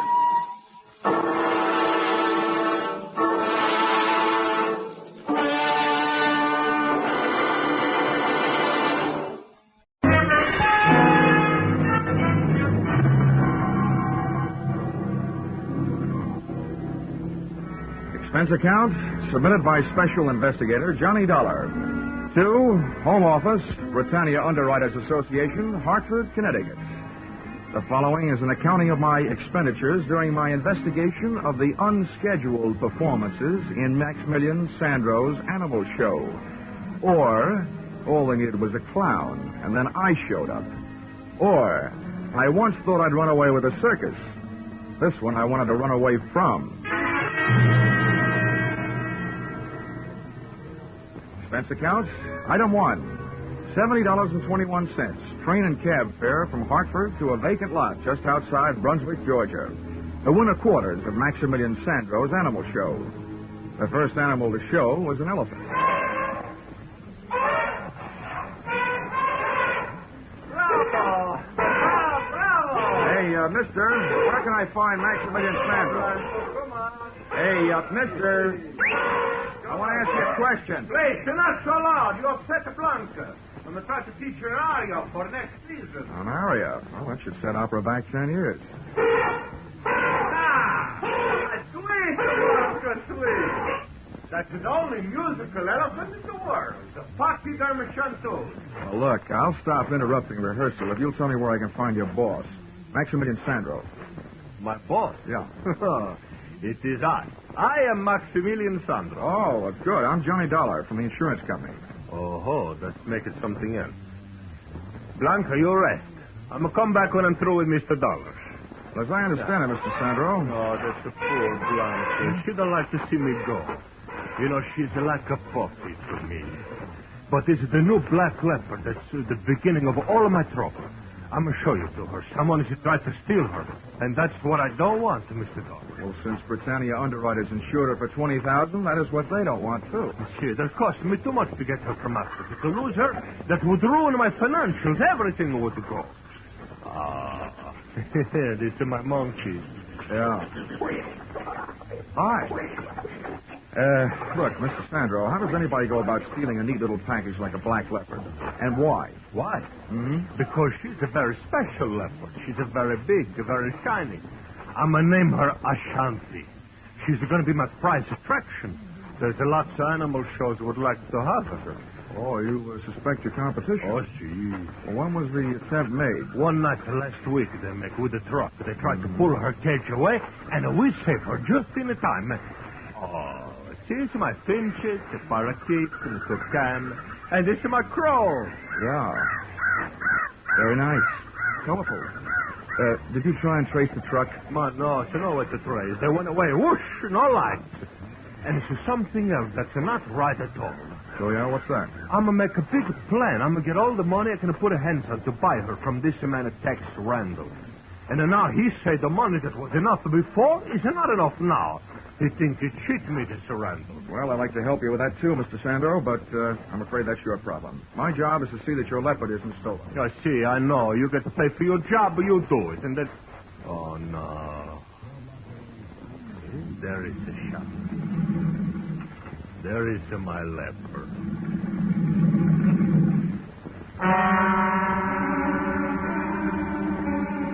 I guess somewhere way down the taproots of my family tree, there probably was an ancestor with a low forehead, bearskin overalls, and a club who went into an unpleasant double take when he found himself face to face with a leopard. I know the feeling I had when I saw Ashanti was inherited from somebody. My feet wanted to run, but my eyes wouldn't leave her as she paced back and forth in about a 12-by-12 cage. Baleful yellow eyes set in a sable black face, ears laid back and tail lashing in anger.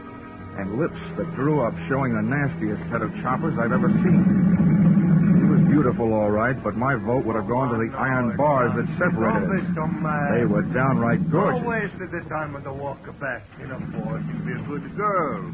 Pretty soon you and me will be good friends. You see, Mr. Dollor, right now, Shanty, she's a very angry. She's a boil inside. But I'm a know my animals. So not long, she's going to eat out of my hand. Yeah, well, she looks like she'll make a meal out of it right up to the elbow. Hey, my Lord. Because what? Oh, you. Who's this hungry? This is Mr. Dollor. He's come from the insurance company. Well, howdy, Mr. Dollor. I'm Tex Randall. This is the man I tell you about. How are you? You mean you captured this thing? Yeah, I brung her in from the Togo territory in West Africa. I thought my racket was tough sometimes. What'd you use, catnip? Nope. I dug me a pit, covered her with a mat and some dirt, put me a fresh-killed goat in the middle, and when the cat fell in, I got some ropes on her and trussed her up. You make it sound simple. Oh, see, so make it sound simple. Then why does it cheat me? Why don't stay with the first prize? Hey, now you take a listen to me, Sandro. I told you I'd give you your money back and sell this cat somewhere else. The trip cost more than I thought it would. And I ain't about to lose dough on it just to make you happy. Sometimes I'm thinking you don't talk straight. I'm going to go back to my elephant now, Mr. Dollor. Okay, Mr. Sandro. I'll check with you later. He spent too much time talking to critters. He don't make no sense out of nothing. Right. I'm glad you're here, Dollar. I ain't been 20 yards away from this cat since I got her here. Been bunking in that sleeping bag every night, right close to the cage. Now maybe I can get a break. Well, then you must have been here the night somebody tried to put the snatch on her. Did you spot anybody? Nobody I could be sure of, except maybe the little blonde guy. He left me something to remember him by. Wait till I pull my shirt up. Look at there. Look at there on my back. Just took the stitches out today. Oh, ouch. Ouch is right. The little runt caught me half in and half out of my sleeping bag. Doc says if that knife blade had gone in another hair's breadth, I'd have been spilled.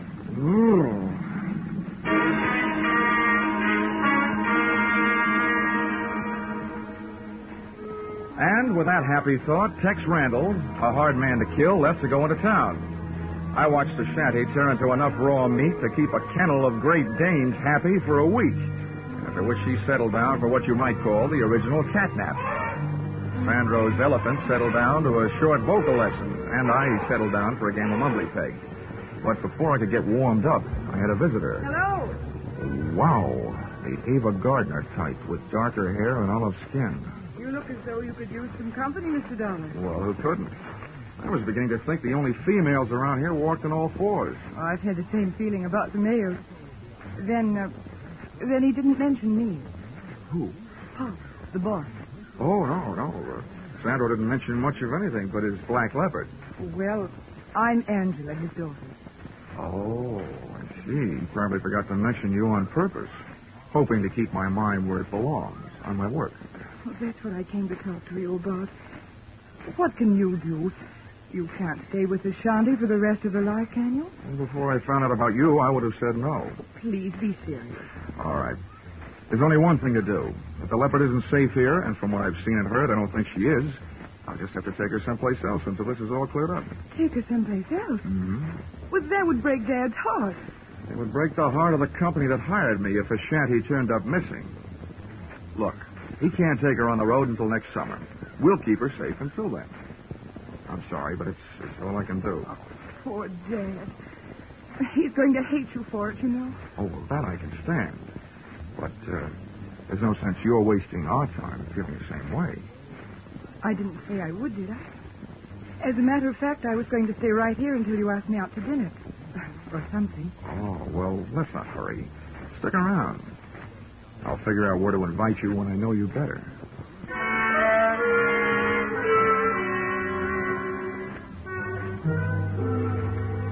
And there, during the waning hours of the Georgia day, I learned that, up to a point, Angela was an easy girl to know. She liked cocktails, dinner, and dancing, so that's the schedule we set up for later. As soon as Tex Randall showed up to temporarily relieve me of my duties as leopard sitter.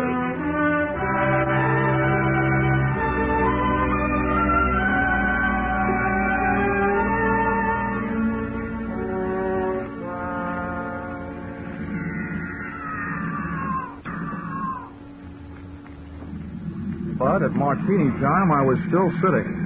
And may I say that the cocktail hour spent in the middle of a menagerie is not the restful period it's supposed to be.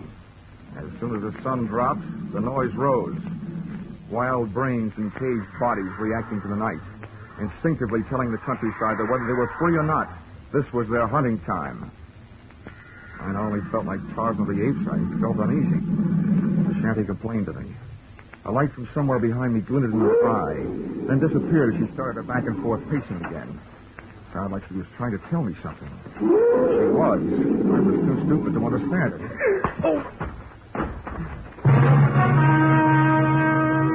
Whatever hit me from behind didn't land hard enough. I stayed on my feet, but a pair of strong hands twisted my arms behind my back, and one hand pushed my wrists into a double hammerlock. The point of a knife that jabbed into my back and started moving me forward toward the cage. The leopard stopped her pacing as she saw me coming. She reached out between the bars for me, her great claws spread, claws extended. The last thing I saw was her snarling face and the claw reaching. There was a lunge behind me and something hit my head again. The cocktail hour was over. I'd passed out without a drink.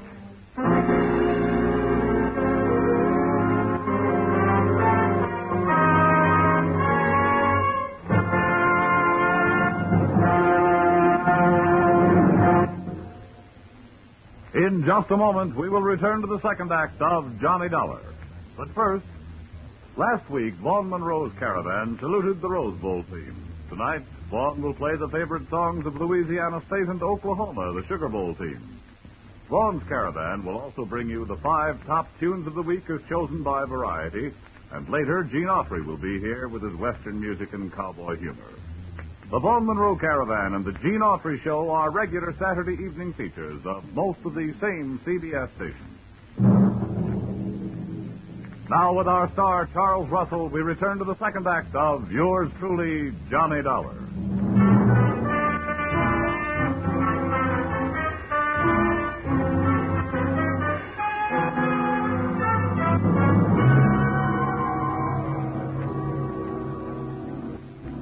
Well, sir, I don't know how I lived through that one, but as it turned out, I did. When I opened my eyes, I was still in Georgia, but that condition was about all that hadn't changed, for the worse. My head was not only aching in the back, but a new lump had been born above the bridge of my nose. But nothing else had been added. When I finally got to my feet, I saw that only a trace was left of a shanty, the Black Leopard. A pair of ruts in the dirt made when her wheeled cage had been hauled away. I started out to find Sandro and a telephone, but one of my feet found something else before I'd taken 3 steps. I didn't know how he had gotten where I was supposed to be, but he'd made it. Tex Randall, his neck twisted and the marks of claws on the side of his battered head.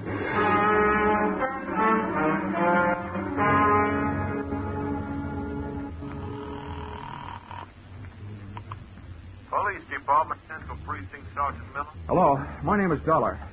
I'm an insurance investigator. I'm calling from the winter quarters of the Maximilian Sandro's Animal Show from the owner's trailer. I want to report 2 things. Yeah, well, wait a minute. There's a body out here that your coroner ought to take a look at, either accidental or murder. Well, hey, Lieutenant, get on this, 2, will you? grand larceny. Somebody stole a Black Leopard. Oh, now listen, if this is your idea of a joke, fella, It's too late to joke, Sergeant. Just send some men out. I'll give them the rest of the story when they get here. Joke yet? What passes for humor in Georgia, anyway? Hey, Sandro! Sandro, come home!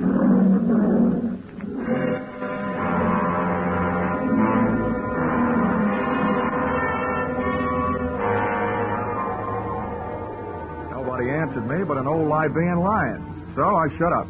I browsed around Sandro's trailer while I was waiting for the police. I wasn't looking for anything, but I found it. On a table, there was a small Christmas tree that had been transformed into what is commonly known as a friendship tree, meaning that about a half a dozen Christmas cards were hung on with cellophane tape. There was nothing else to read, so I scanned through those. And the third one I opened my eyes. It was inscribed, "Sorry, I can't be with you. Greetings from San Francisco. Your loving daughter, Angela." before I could fully digest that tidbit, I heard a shoe scrape on the steps outside, and the trailer door opened. Well, here he is then. I told you we'd find him here. Yes. Very good, my dear. The man with the Angela by whom I had so recently been taken in looked 50-ish, capable, suntanned, and well-armed. Well, Mr. Dollor. You don't appear to be surprised. After what's happened already tonight, I wouldn't be surprised if General Sherman dropped in on his way back from the sea. Yes, splendid. I admire a show of courage, a sense of humor at the point of a gun. Oh, think nothing of it. Sometimes my jokes are so funny they kill people. I think we'd better get him out of here, Ben. I don't think it's safe. Yes, you took the words right off the tip of my tongue, my dear. Shall we go, Mr. Dollor? Should I ask where and why? I've taken a small place in town. There, at our leisure, we shall discuss a fascinating subject. Mm-hmm. Namely, the whereabouts of a splendid black leopard.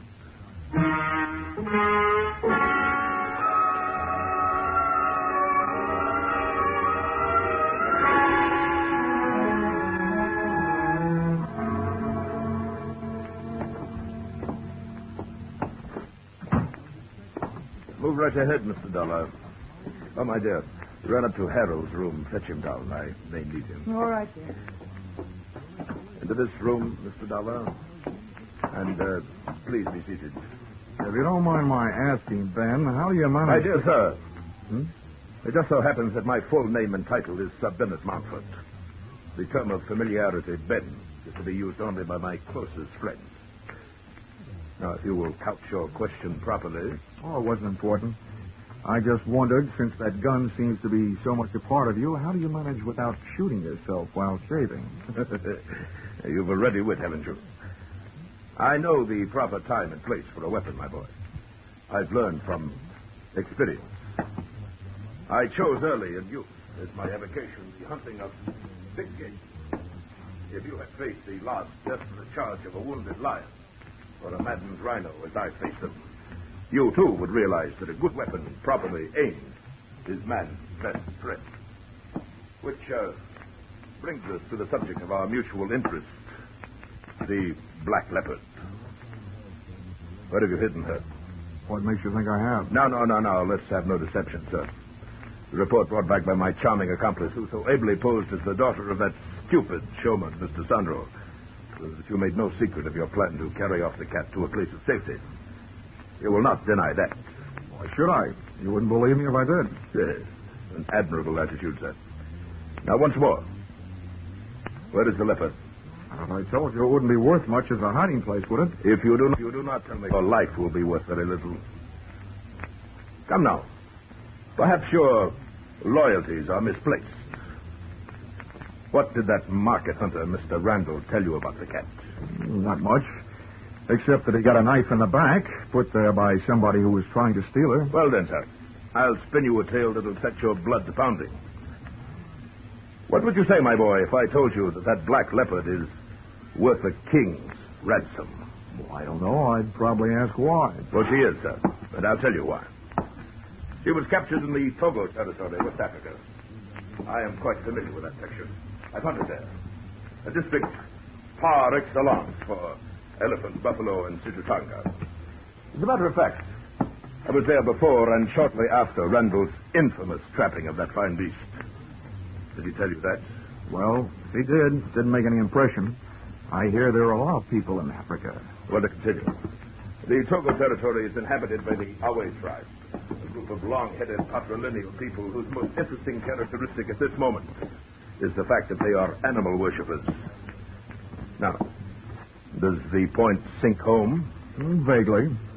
That leopard Randall snagged is important to them. Is that it? Yes, precisely. You struck it. And they'll pay a veritable fortune for her return. $100,000 in gold. And now that I've let the cat out of the bag, so to speak. And do you have a price in mind?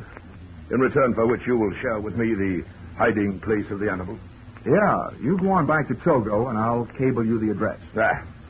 It's obvious, sir, that you are not in full command of your senses. Harold! Harold! Yes, hold your horses. I'm coming. Look, if Harold is your violence department, Ben, you can save your breath and his muscles. I'm not having any. Stay where you are, sir. I give you fair warning. I'm nuts to your fair warning. You want to find that black leopard, and I'm the only one that knows where she is. You're not going to do it by puncturing me. Come back here, you fool. Come back here. Take it easy, Ben. I'll get him from the stairs.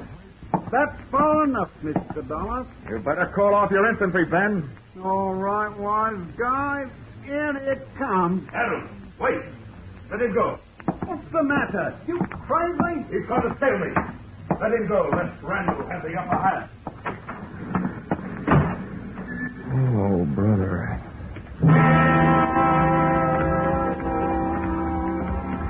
As I went out, I caught a glimpse of the man Mountford had called Harold, the same little blonde runt Randall had talked about. That wrapped up the question of who had played tic-tac-toe with a knife on the Texan.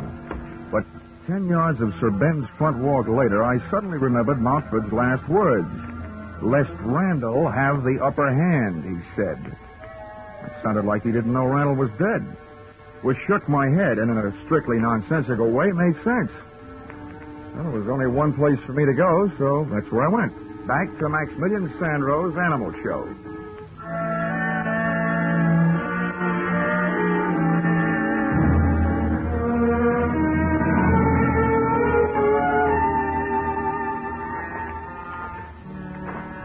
When I got there, I was awake, but all the smart animals were asleep.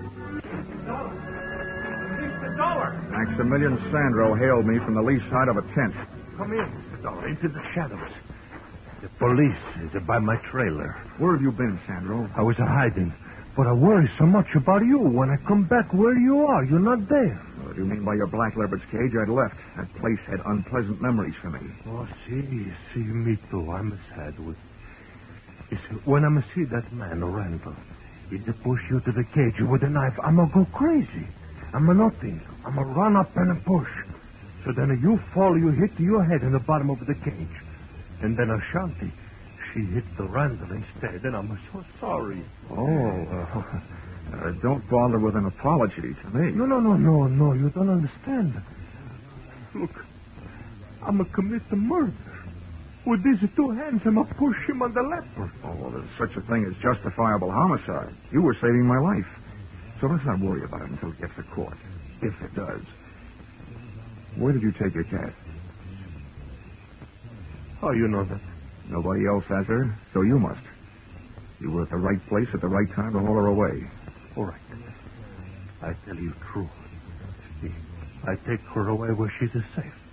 I keep her where she is until this trouble is no more. Oh, now, listen to me, Sandro. I know how you feel, but I've met the people who were after your leopard. They say they can get $100,000 for her back in Africa. $100,000? Consequential. For that kind of money, they'll never stop looking for her. The only way to stop them is to let them find her, and then we'll try and wind this thing up. Wind up? Does it mean finish? Yeah. Oh. I'm pretty sure I've been followed here. Now, will you take me to the hideout? No, sir. There's the people, they follow you there. I'm not like that. I don't either, Sandro. $100,000 worth of cheese would even make a mouse dangerous.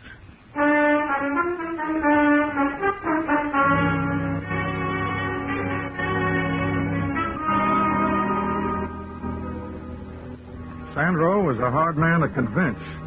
I wasted more words than a Republican campaigner, and then I used blackmail. Then I told him I'd turn him in for Randall's killing and testify against him instead of for him. He saw things my way.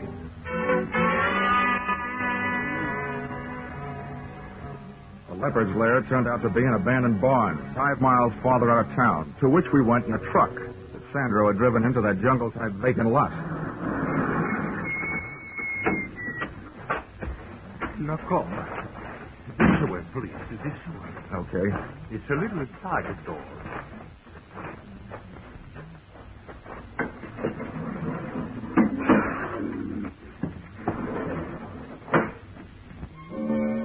Ashanti was performing that old dance of hers again, pacing the length of her cage back and forth, her head swinging rhythmically each time she turned. We'd made ourselves easy enough to follow on the way out, but my neck was getting stiff from helping my eyes follow the leopard's movements before I heard a sound outside the door. It Sounded like a bolt jamming a shell into the chamber of a rifle. And that's what it was, because a rifle was what Sir Bennett Mountford was carrying when the trio came in. Close the door, Harold. Oh, I just did. You, my dear, stay here out of harm's way. Yes, dear. I'll be all right.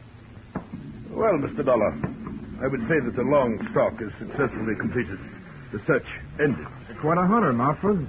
Somebody should crown you with a coonskin cap, with a raccoon still living in it. Yes.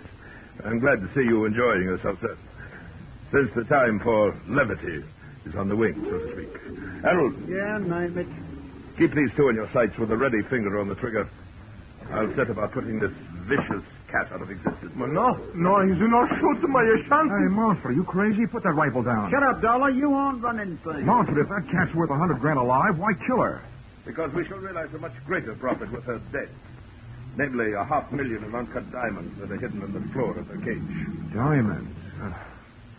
Well, they couldn't have been safer, could they? Precisely Randall's idea when he put them there in Africa. Now stand aside, sir. I don't wish to fire through your head, but I will if I must. No, he's not shooting my Ashanti. Hey, watch that maniac. He's going to let that cat out. Stop him. Stop her. Don't move. I'll be her charge. No, Ashanti, run for your life.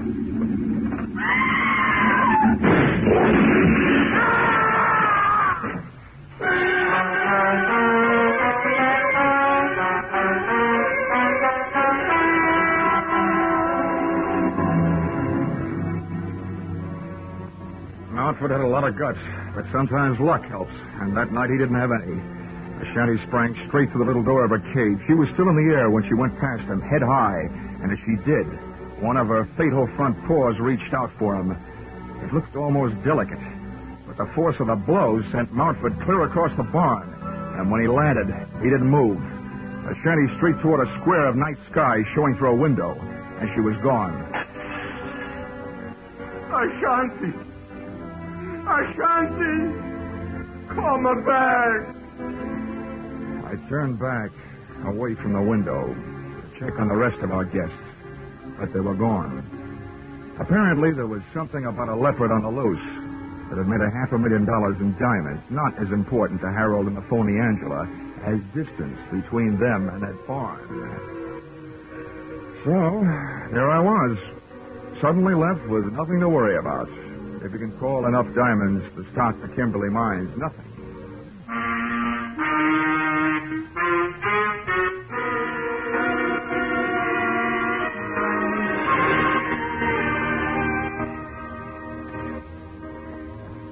Expense account, item 2.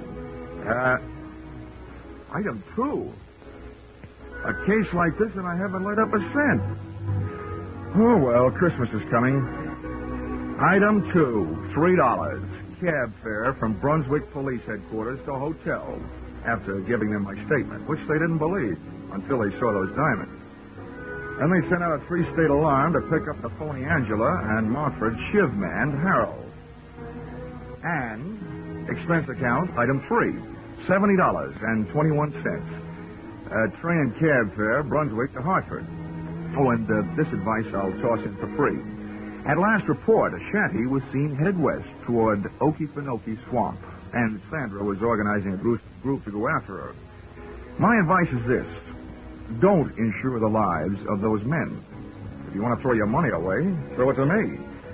Let's see, expense account total, $152.70. Signed, yours truly, Johnny, Frank Buck, Dollor.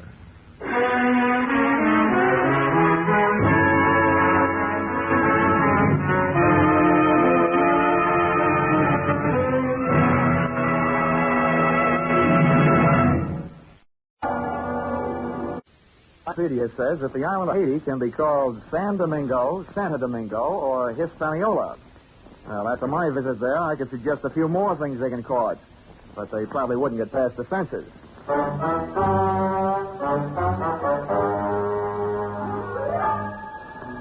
This is another in the adventures of America's fabulous freelance insurance investigator, Johnny Dollor. At Insurance Investigation, Johnny Dollor is only an expert. And making out his expense account, he's an absolute genius.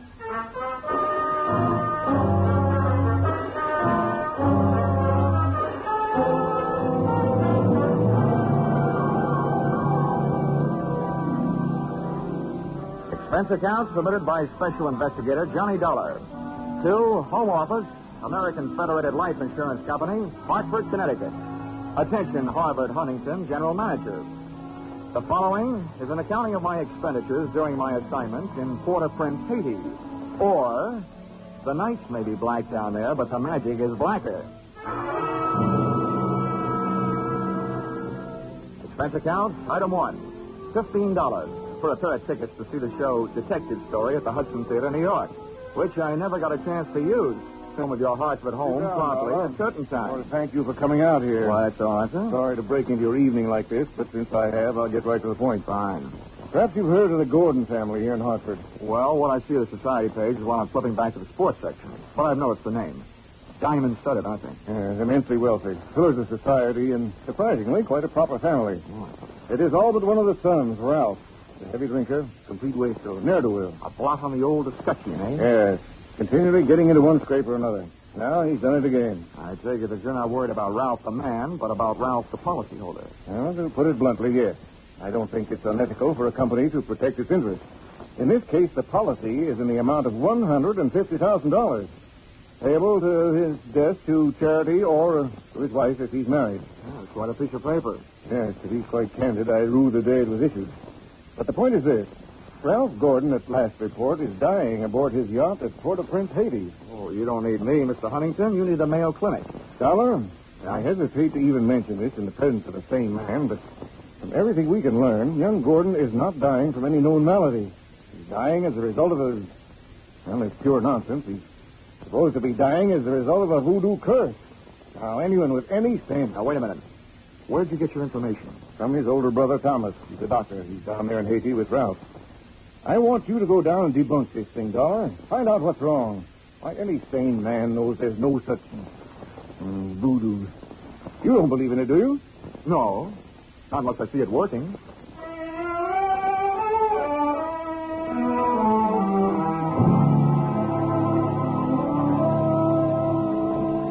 Expense account, item 2.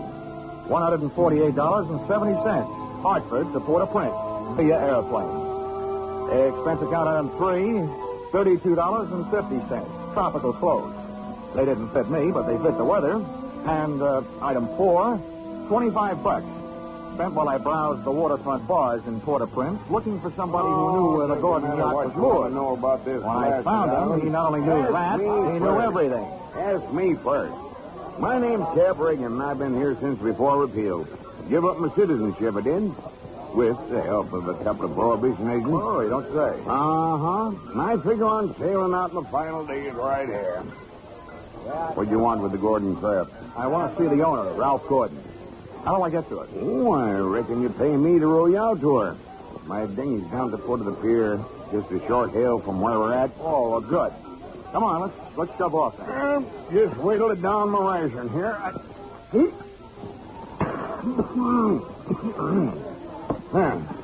That'll put me ship shape. What'd you say you wanted with that schooner? You figuring on buying her? Thanks for the compliment, pal. Listen, if I bought a boat today, it would have to be a surplus life raft. Now, I told you I want to talk to Gordon. Friendly visit or other kind? I'm beginning to see how you know so much about this island. Well, never question, never learn. Remember that, Sonny? Yeah. Yeah. This way. Veer off starboard.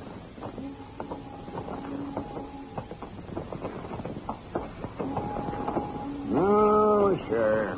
Never question, never learn. Yeah. Well, I'm an insurance investigator, and a company sent me down here to look things over, including Gordon. Something wrong? I don't know yet. What do you know about him? A jug full, Sonny, a jug full. Stood into the harbor about 2 months back. No sooner dropped his hook than his crew started taking the pierhead lead. Everybody jumped but the bosun, for reasons of his own. Why did they leave him? Because he was half seas over all the time. You navigate with sextant, a compass, and parallel rulers, Sonny. Not with a double shot and a water chaser. And get the drift? They were afraid to sell them, huh? Aye. That's the line of it. And if you'd ever piled into a reef, you'd feel the same. Yeah. Here we are. Oh. That's my dinghy down at the bottom of that ladder. There's Gordon's yacht out there. You see her? Oh, yeah. That tug's passing the stern of her now. Yeah, say. That's a lot of boats. Yeah. She carries a suit of sail like a grain clipper. Wait till you see her close up. She's as dirty as a garbage cow.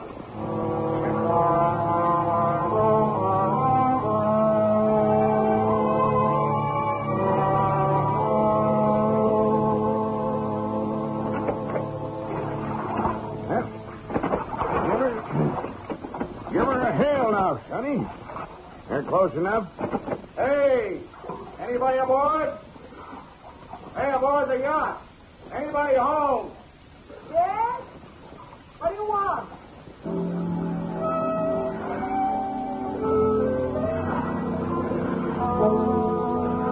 If the ship was dirty, I didn't notice. It may have had good lines, too, but it couldn't have touched what stood at the rail wearing clam diggers, an off-the-shoulder T-shirt, and a Caribbean tan. There's a rim hull for you. Yeah. That'll be his wife. His wife? Oh.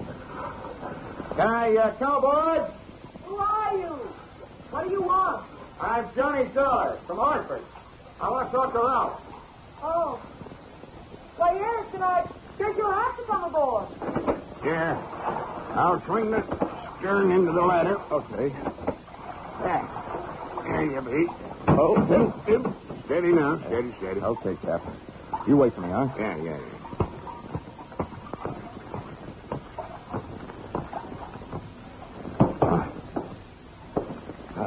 Well, how are things in Ralphie's old hometown? Cold. But not as cold as this reception. Don't let it throw you. What is this, a friendly drop-in? Business? Or just plain snooping? It's the last I'm Edwina. The wife they haven't heard about at home. Oh, congratulations. Now I know why you like to wear your shoulders bare. It's better to keep a chip on them. If you're through being sharp, I'll let you hear what's left of my husband. Come on. Through here. Okay.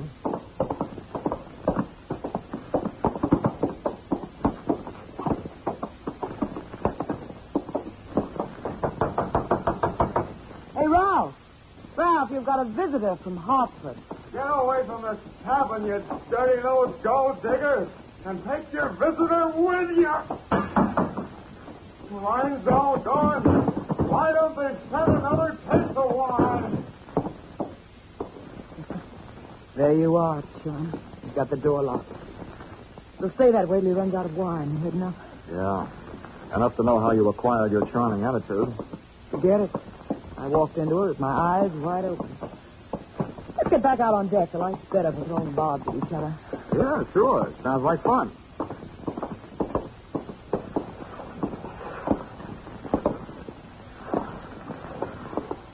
Well, do I have to help you off the boat?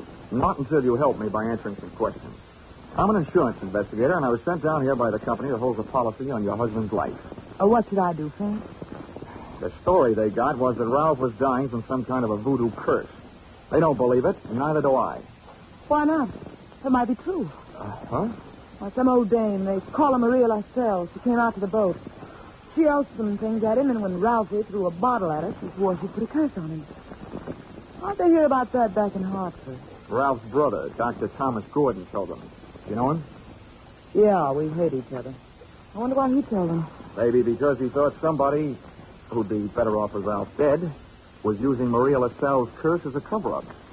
How would you stand as his widow? Get off the boat. Never mind the act. You're his beneficiary. Or didn't you know? I said get off. What's the trouble, Eddie? Oh, him. Yo, come here, will you? All right. Who's the boarding party? Just get him off him. I'll put you in my cabin. Sure, honey. Anybody get you this upset, it'll be a pleasure.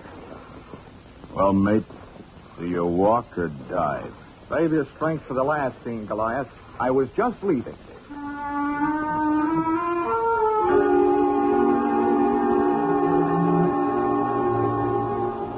Expense account, item 5, $3. Paid to Cap Reagan as water taxi fare.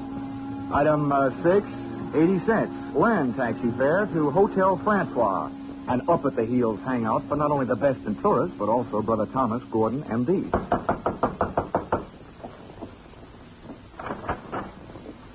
Yes? I'm Johnny Dollar, Dr. Gordon, from Hartford. Oh, yes, Dollar. I've been expecting you. They wired me you were coming down. Come in. Thank you. Please make yourself comfortable. Could I offer you something? Nothing but some brotherly advice. Why, certainly. You know, I feel like a stupid fool for not being able to handle this thing myself. So now that you're here, you call on me for anything. Have you seen Ralph? I tried to, but he locked himself in his cabin.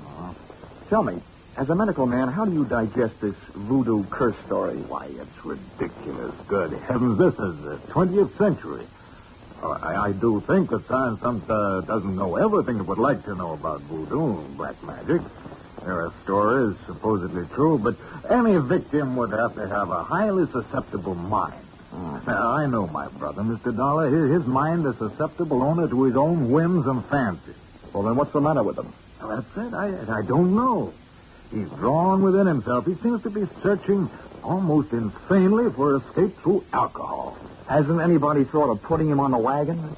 It's a horrible idea, but I've heard it works. I don't think this is the time for it. He's suffering mentally and needs release. Well, that leaves us with only one thing to think about. No matter how thin you cut it, it's still voodoo. I'm a man of science, Mr. Dollar. I'd make hypocrisy out of all my knowledge and training if I attacked the problem from that direction. But please, you let me know what you learn,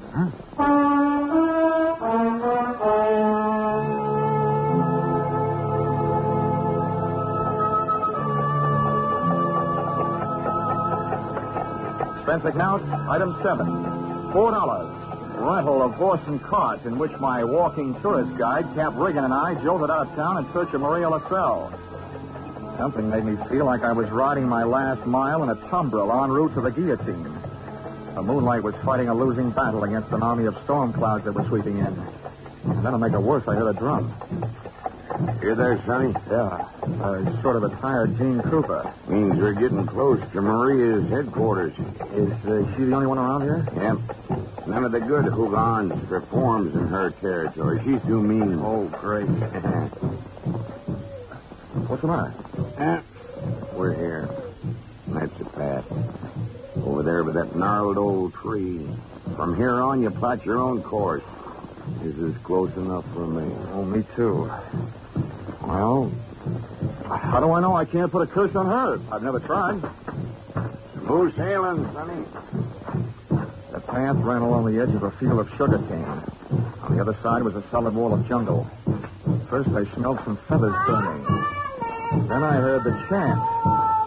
There was an opening in the wall of jungle that led to a small clearing, and just before the moon was smothered by another cloud, I saw a shack.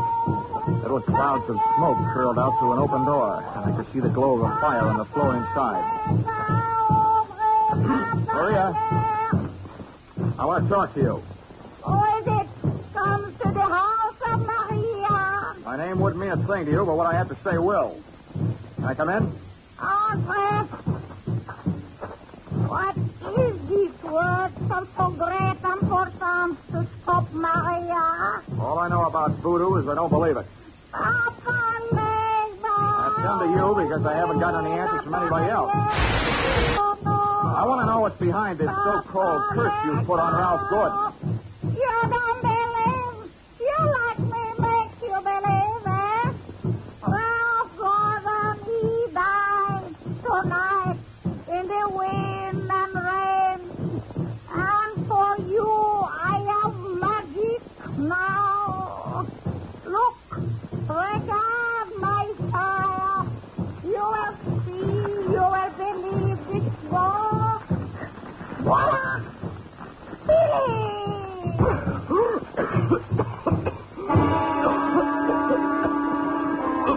I couldn't see what she'd thrown to the fire. She'd reached behind her for it. But when the smoke from it whirled around me, it seemed to grab my throat and squeeze. I stumbled back to the door.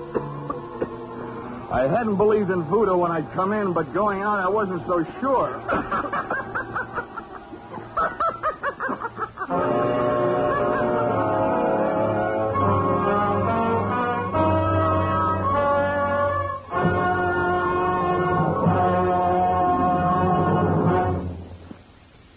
just a moment, we'll return to the second act of Johnny Dollar. But first, the two Orange Bowl teams, Santa Clara and Kentucky, will be honored by Vaughn Monroe and his CBS Caravan tonight. Vaughn and his great band will play favorite songs of the two Orange Bowl teams. Be sure to hear Vaughn Monroe's Caravan, followed by the Gene Autry Show on most of the same CBS stations tonight and every Saturday night.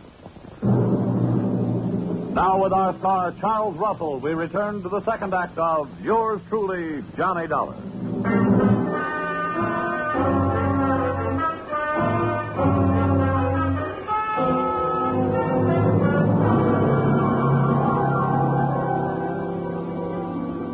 My throat burned.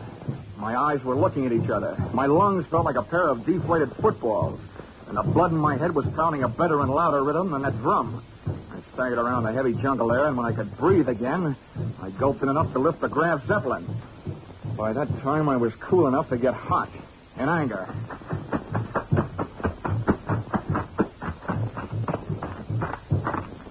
I got back to the shack. Maria had either disappeared into space or flown the coop. The atmosphere was not quite deadly. I crossed over to where she had been squatting. She hadn't left much of what she'd smoked me out with, but she'd left enough to swing things back from the world of black magic into the world of logic. A few shreds of photographic film on the dirt floor. And film, made of cellulose and nitrates, not only takes pictures, it puts out nitric oxide and nitrogen dioxide when it's burned. A combination that would live up to the demands of any gas chamber. The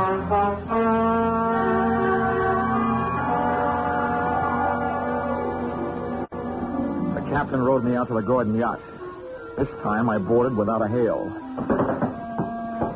Ralph was still in a bad mood as I started to pass the cabin. Why don't they send the wine? Empty! Empty! His antics inside the cabin sounded interesting, but not half as interesting as the conversation coming from Edwina's cabin. Dear Edwina, the little wife they didn't know about at home. I'm telling you, if we can't go on with this. Well, it's tough. You having a change of heart. Well, that's what happened. Not for sure that makes any difference. Maybe you're in too deep to back out. How would you like it if I spilled the whole thing? Well, what difference does it make? You're better than landing in a Haitian prison with your motives showing. Think it over, Angel. I'll be in my sack when you make up your mind. How wrong can you be? See you later, hon. Since I've been on the receiving end of so many surprise sluggings, this was almost a poison. What are you doing on this ship? Get off. Oh, no. Not of that intriguing conversation I just heard. How much did you hear? If I added it to that gas assault Maria LaSalle threw at me, it'd be enough to nail you and Loverboy here for conspiracy to commit murder. Well, I don't know what you're talking about. Well, the point is, I know what you two were talking about. Oh, listen to me. You've got to believe me. I don't have to. Well, try me anyway. Well, I admit to him, and I... Well, it was because Ralph turned into a wino after we were married. Oh, this probably marks the first time in history that an icicle melted in Port-au-Prince. Please let me finish. When my marriage went to pieces, I had to do something or go crazy. You see, Ralph drinking up all the champagne on the island was just more than I could take. I was going to divorce him and leave with him, but we weren't going to murder him. Chapter 1 had so many holes in it would have been printed by a punch press. You don't worry about landing in prison with your motive showing when all you're planning is divorce. Oh, yes, you do when people are waiting for your husband to die under mysterious circumstances. That's why I was trying to make them go away. If Ralph died, who'd look in his father's mirroring wife? Can you lock this cabin from the outside? No. What are you going to do? You're not going to lock me in? No, just your playmate. You're coming with me. Where? To Maria LaSalle. I want to catch your reaction when she sees you. You don't believe me. No. With $150,000 at stake, I don't even believe myself.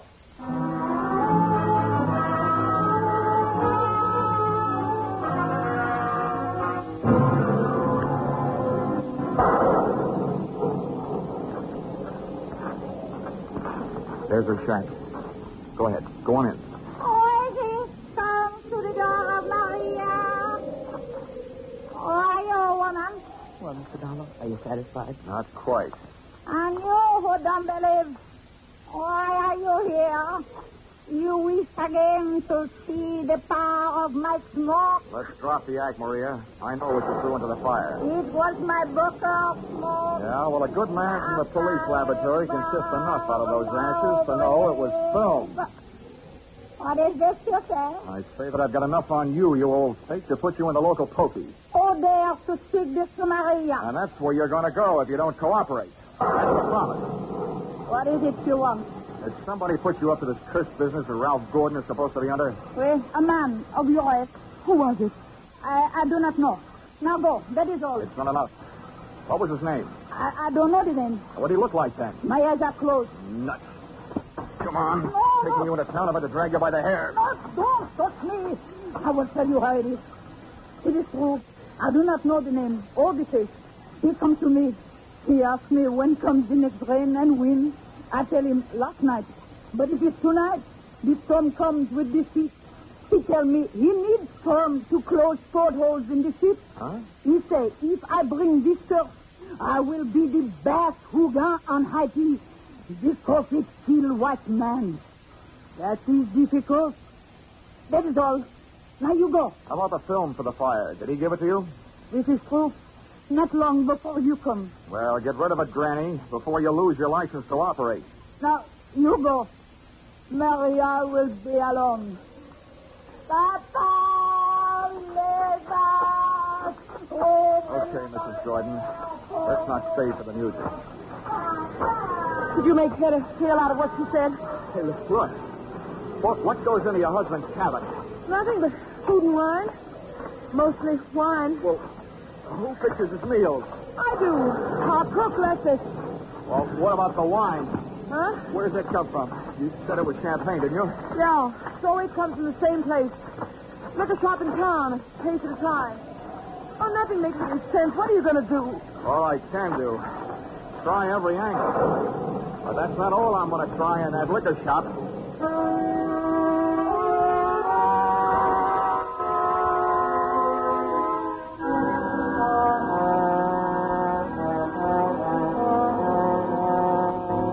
Expense account, item 8, $4.50. 2 quarts of rum. The purchase of which helped loosen the tongue of the proprietor who had been supplying Ralph Gordon's champagne. Which wine? A case at a time, packed in dry ice.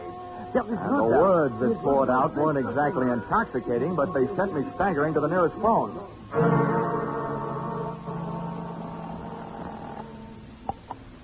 Yes? Hello? Hello, Dr. Gordon. This is Dollor. Good heavens, Dollor, I've been wondering about you. What have you learned? First, tell me this. What would happen to a man if he was in a ship's cabin on a stormy night with all the portholes closed and there was a lot of dry ice in there with him? What? What was that? A small room, no ventilation, a lot of dry ice. A lush, maybe passed out. What would happen? Oh, good Lord. Dry ice is solidified carbon dioxide. If enough of it evaporated into the room... The lush would not be bothered by a hangover the next morning because he wouldn't wake up, right? Exactly.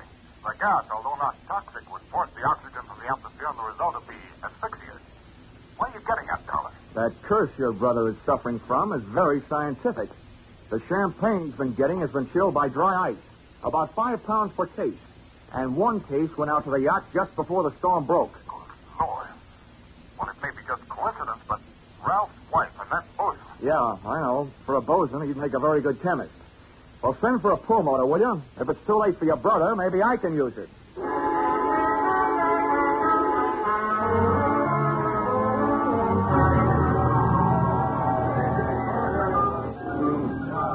I'm a flying fish sailor. I hail from Hong Kong. Hey, Cap. Blow, Cap. blow. Come on, Cap. Oh, where's Sonny? Send him around, George. I'm a shipmate and me. This is rum Never mind weather, around, Sonny. Cap. You got to row me out to that yacht again. Huh? What do you take me for, a blasted galley sleeve? Come on, My back Cap. is about I'm in a broke hurry. now from all the roaring. $20. In this way. What'd you say?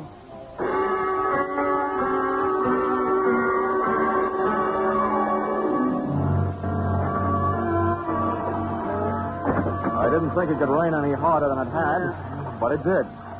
We would have been drier swimming. And the visibility was so bad, I would have had to have a seeing eye seal to find the ship. But about 20 minutes out, Cap spotted a riding light. Here's your lies, Sonny. We were on target. But so was somebody else. The searchlight stabbed out at us. This sounds like Prohibition days. Who's giving us a broadside? Can't tell you. I'll lay a pelican hood over his head if I get my hands on him. Hey, Cap, what's the matter? Got my left leg. Cap, get down to the bottom. I'm going over the side. To me, swimming is a pastime to be practiced only under ideal circumstances, in a pool, and preferably in the company of a well-filled bikini suit. But there was nothing to do but swim, so I swam. I tried to remember how many shots had been fired, and that's where I made my mistake. There was a lull in the shooting, which I took to mean the gun was empty. I put my head down in the best Weissmuller style and thrashed my way to the ladder. But when I got there, the first thing I saw after I'd shaken the water out of my eyes was the muzzle of a rifle. The face looking down the barrel at me belonged to Brother Thomas Gordon, M.D. Sorry, Dollar. Killing you wasn't in my plan. But now it'll have to be done. I wasn't surprised at that, but I was surprised at what happened. I was waiting for a bullet to come my way, but instead the doctor did. Are you all right, Dollar? Yeah, here I am. Something wrong with the Circus towel will cure. I'll thank you later for spoiling his game. Get a hook on the doctor. He's got a prize fish. Don't let him get away.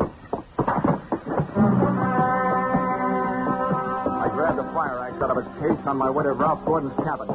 If it needed ventilating, I knew one quick way to do it.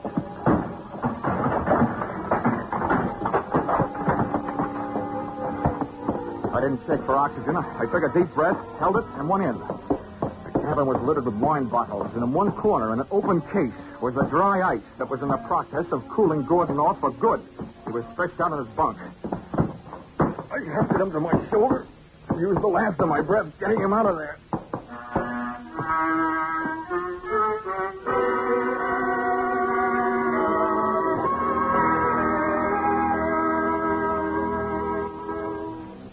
Expense account, item 9, $30.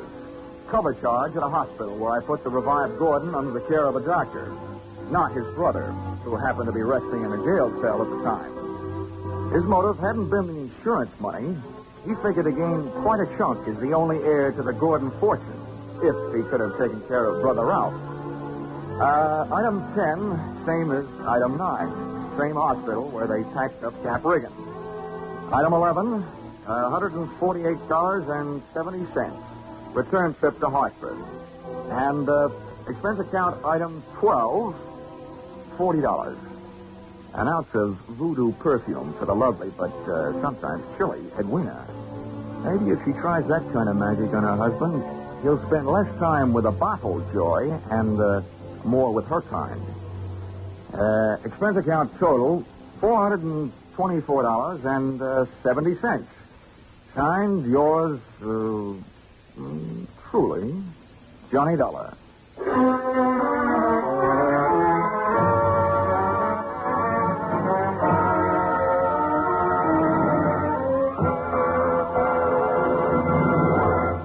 Yours truly, Johnny Dollar, stars Charles Russell. Tonight's script by Paul Dudley and Gil Dowd was produced and directed by Ralph Rose. Featured in the cast were Betty Lou Gerson, Sylvia Sims, Ben Wright, Ken Christie, Howard Culver, Dawes Butler, and Tim Graham. The special music is written and conducted by Leif Stevens.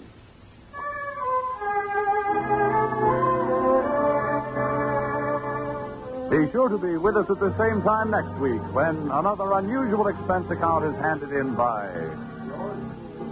Johnny Dollar.